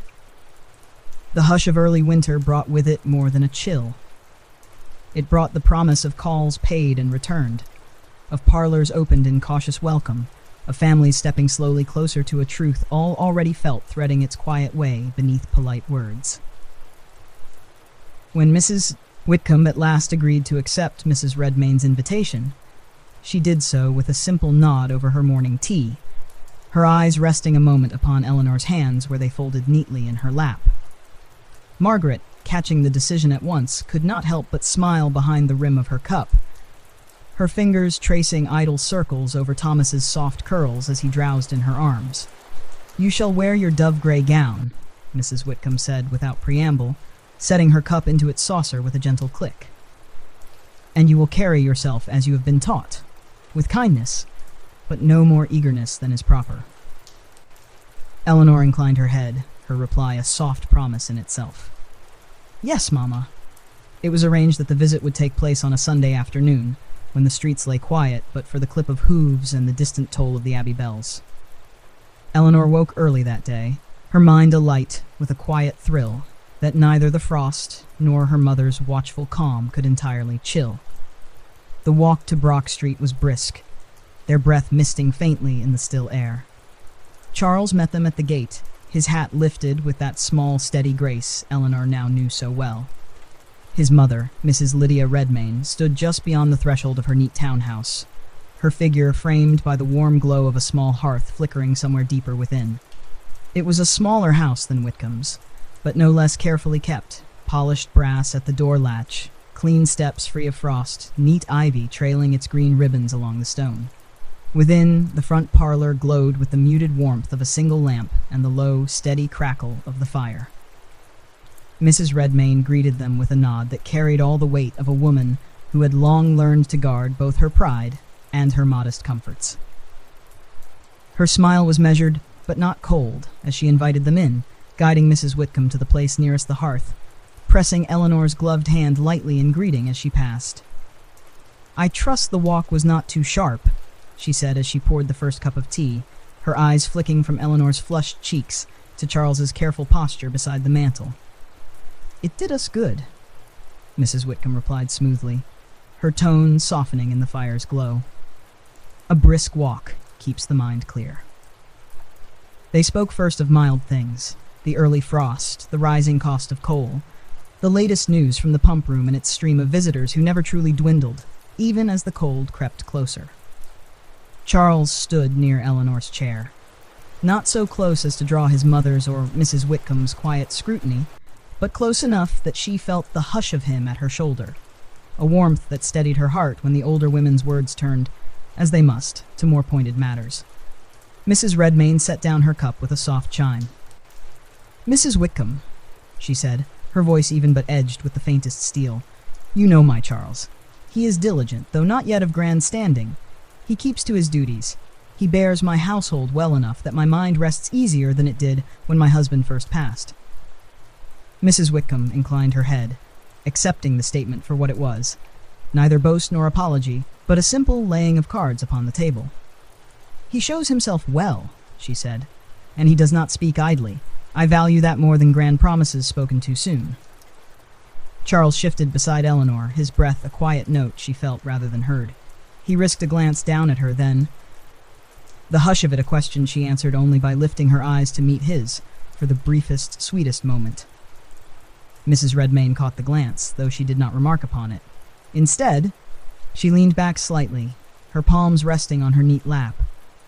It is no small thing for a mother to guard her son's name, nor for a mother to let her daughter's good standing rest in another household's keeping, she said. We speak of small rooms now, tea, a walk, a song in a warm parlour. But soon enough such things wish to grow larger. She did not say marriage. She did not need to. The hush that fell in the warm glow of that modest hearth carried the word for her, threading it through the flicker of flame and the soft rustle of coal shifting in the grate. Mrs. Whitcomb's lips curved. Not a smile, but something close. "It does not escape my mind," she said quietly. "Nor does it trouble me yet. Your son is welcome here, as he has been. Should he remain so, that is a question for time to answer with our good care." Charles bowed his head then, his voice soft but firm. "And I shall answer it rightly, Mrs. Whitcomb. You have my word." Eleanor let her eyes rest upon the fire, the hush of its warmth folding around the last flutter of her nerves. Margaret's voice echoed in her mind. "All courtships begin in the same hush, Nell, but how they grow is yours to tend." The rest of the visit passed gently. A second cup of tea, a small plate of almond biscuits, a few polite inquiries about the coming winter's gatherings. But beneath each line of mild civility lay the soft thrum of something precious settling into shape. A new understanding, built not on reckless vows but on the quiet promise of families weaving themselves slowly together, stitch by careful stitch. When it came time to leave, Charles took Eleanor's cloak from its peg by the door, his fingers brushing the soft wool where it settled upon her shoulders. He did not speak then. He did not need to. The hush between them, bright and steady as the hearth they left behind, said enough for now. Outside, the frost clung to the garden gate, but Eleanor felt none of its chill as she stepped into the fading day beside her mother. Behind them, within the Redmayne parlour, the small fire burned on, a modest flame that promised, in its soft, steady glow, that winter need not dim what careful hope had begun to warm into life. The first true snow came softly to Bath, drifting down in fine, hesitant flakes that melted upon the garden walls and the steep-tiled roofs before deciding, at last, to stay. By dawn, the garden paths behind Whitcomb House lay wrapped in a hush of white, and the hedgerows wore a thin frosting that sparkled when the first pale light slipped between the clouds. Inside, Eleanor woke to the sound of muffled steps in the passageway, and the low hum of Margaret's voice somewhere near the kitchen hearth, soothing Thomas's bright chatter. She rose slowly, drawing her shawl tighter about her shoulders as she stepped to the small window tucked beneath her bedroom eaves.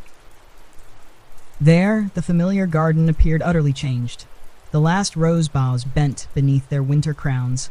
The old stone sundial ringed in untouched snow. She thought of Charles, then, of the warmth of the Redmayne hearth, of the promise folded inside each line of his letters, now resting carefully tied in ribbon within her writing desk. And of the hush between them, which grew braver with each Sunday meeting, each walk beneath leafless branches that now would bow heavy under this new blanket of white. That afternoon, the sun pressed through the low clouds just enough to coax a soft gleam from the snowbound streets. Charles's note, left with the Morning Post, had been simple and carefully phrased, as always, an offer to walk with Eleanor and Margaret to Queen Square, where the fresh snow might be admired, provided Mrs. Whitcomb judged the day mild enough. She did, though not without her usual warnings, that Eleanor must wrap her cloak fully, that her boots be stout enough to keep the snow at bay, that her steps be watched lest the stone paths prove too slick. Margaret only laughed as she tucked Thomas into his little hooded cape, declaring that her son would find a snowflake far less scandalous than any neighbor might find the sight of two young people drifting side by side beneath the white branches. And so they set out, Eleanor in her dove-gray cloak and soft gloves, her breath rising in tiny clouds as she stepped carefully over the frozen lane. Charles met them at the corner where the frost rimmed the iron railings of the crescent, his coat brushed of snowflakes that clung stubbornly to his dark hair. He bowed first to Mrs. Whitcomb, who had come to the gate to see them off, then to Margaret, then at last to Eleanor, his eyes lingering upon the faint blush at her cheek that owed as much to him as to the crisp air. They moved slowly through the square, their steps muffled by the fresh powder beneath their boots. Thomas squealed with delight as Margaret lifted him high enough to pluck at a low branch laden with snow. Eleanor and Charles drifted behind them, just far enough that their voices could soften into something meant only for each other. At first they spoke of the snow, how it clothed the city's sharp lines in a hush of softness, how it gathered at the corners of the rooftops like lace upon a bonnet brim, but soon enough the words slipped deeper, the way they always did when the hush of winter wrapped around them. "I remember," Charles said, his breath threading the cold air in faint curls, "a winter when I was quite small, when the snow fell so thick it buried my mother kept the fire so low that the frost bloomed inside our windows like tiny flowers. I think perhaps that was the first winter I knew how very much warmth means." Eleanor turned her face slightly to watch him as they walked, her eyes bright in the white hush. "And now?" she asked gently. "Do you fear the frost still?" He gave a soft laugh, more a breath than a sound. "Not now. Not when I know what waits at the end of each cold path." She felt her pulse quicken, though she did not glance away. Instead, she lifted a hand to catch a drifting flake that landed upon her glove, a single, perfect star that melted the instant it touched her warmth. They paused where the square opened wide, its center ringed with bare-branched trees that wore their thin cloaks of snow like quiet crowns. Margaret lingered near the far end, letting Thomas stamp small boots into the drifts, pretending not to watch as Charles turned more fully to Eleanor, the hush between them blooming bright as the pale light above. "Miss Whitcomb," he said softly, his voice nearly lost beneath the sound of Thomas's laughter and the faint whisper of the wind through the bare branches. "May I say something plain at last, if you would permit it?" Eleanor's hands folded in front of her, the faint quiver of her breath giving her answer before her lips did. "You may."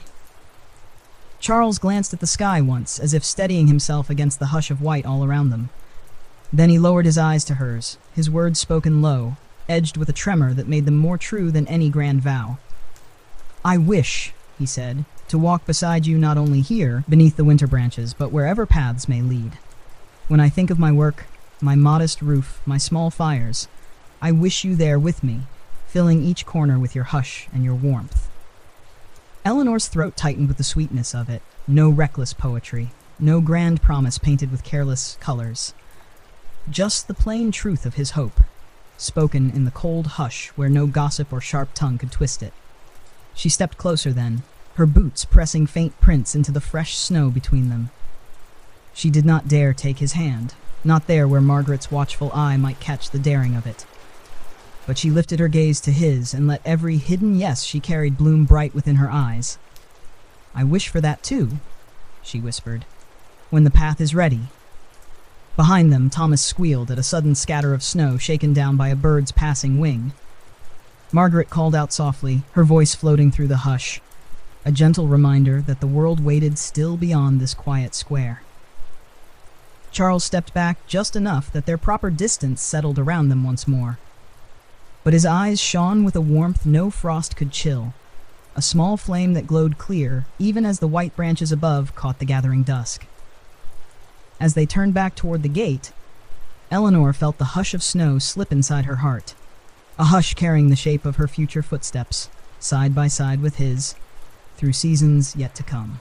As December crept across Bath's rooftops, the city's lamps glowed brighter against the lengthening nights, and the hush of snow gave way to the quiet stir of holiday preparations.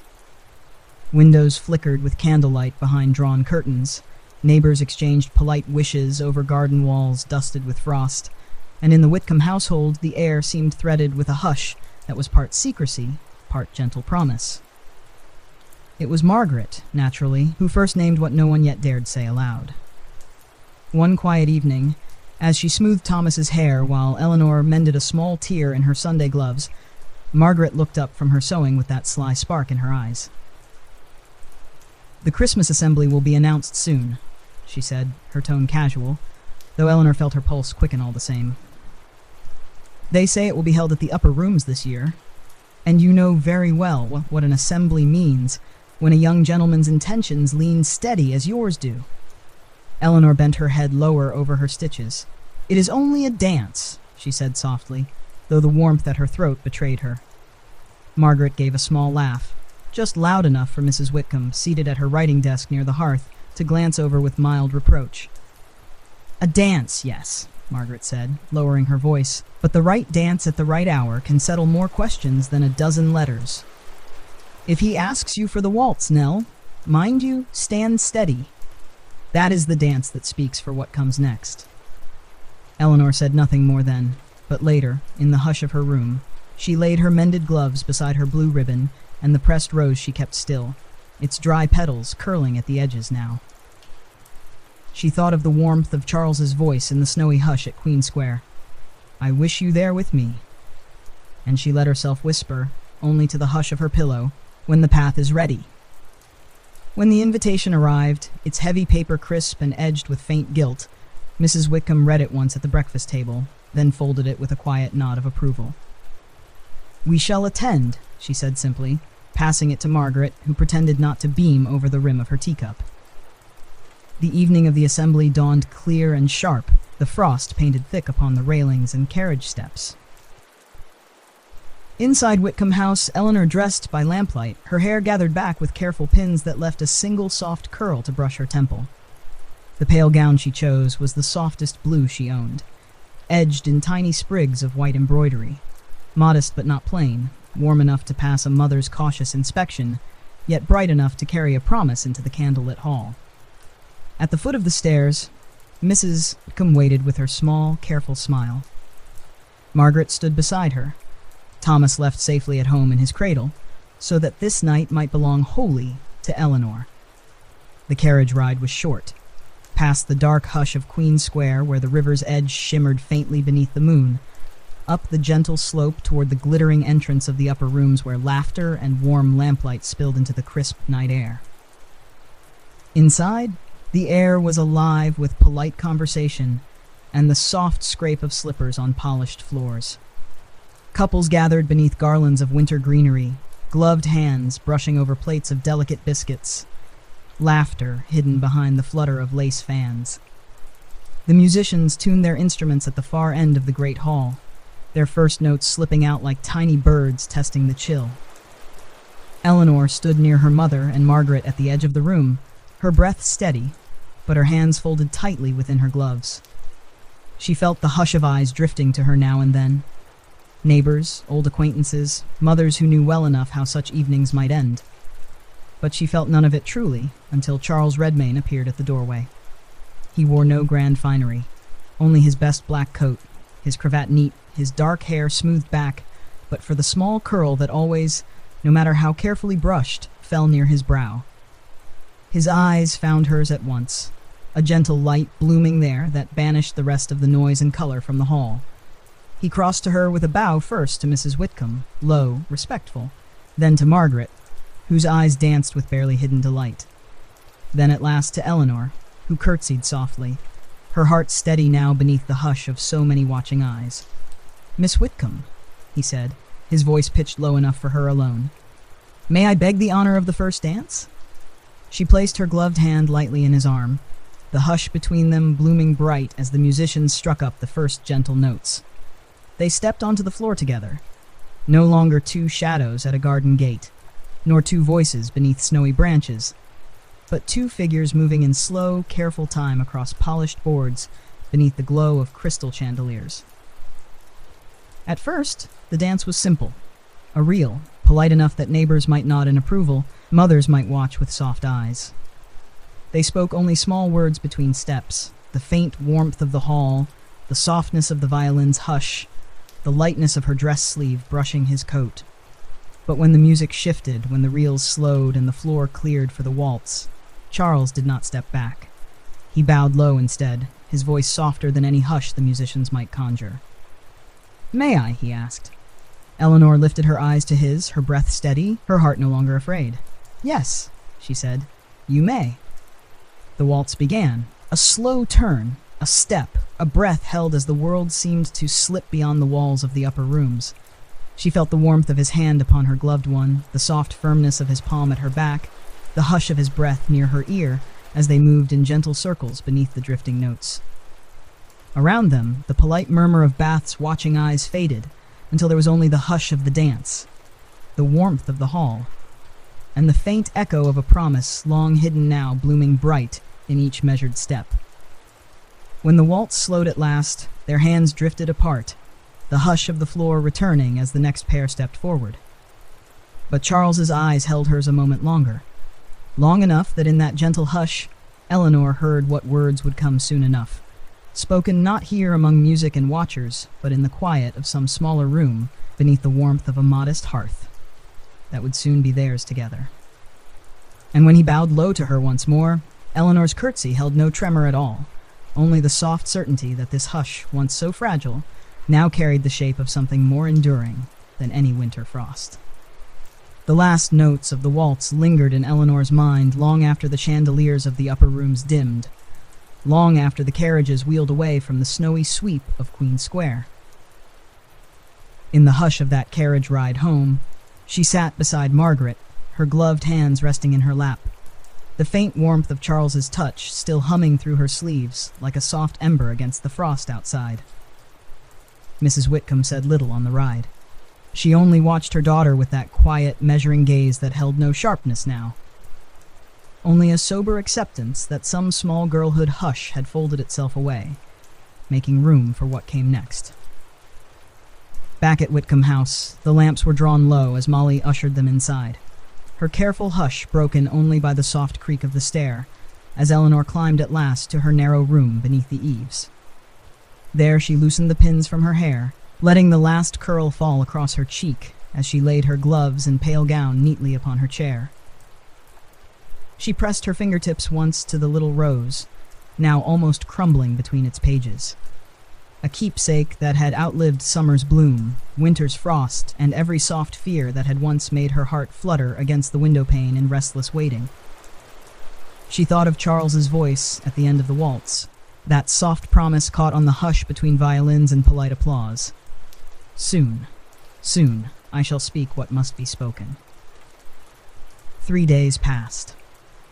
Frost thickened along the garden wall, weaving silver veins through the bare hedge where once roses had climbed.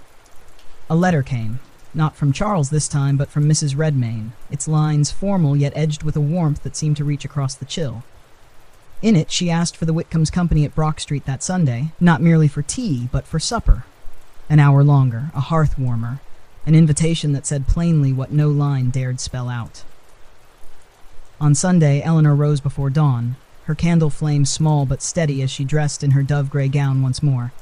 Margaret helped pin her hair, her fingers quick, her breath warm against Eleanor's ear as she whispered, "Hold steady, Nell. Let the hush carry you true." At Brock Street, the Redmayne house glowed brighter than she had ever seen it. A small holly wreath hung at the door, its berries bright as tiny coals. Within, the hallway smelled faintly of rosemary and new bread, a warmth that gathered itself into the corners like a soft blessing against the cold outside. Mrs. Redmayne greeted them with quiet pride, her dark gown trimmed with a single brooch at her collar.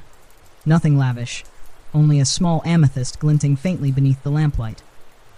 She welcomed Mrs. Whitcomb and Margaret with careful civility, but when her eyes rested on Eleanor, something softer flickered there. A wordless approval that made Eleanor's breath catch at the threshold.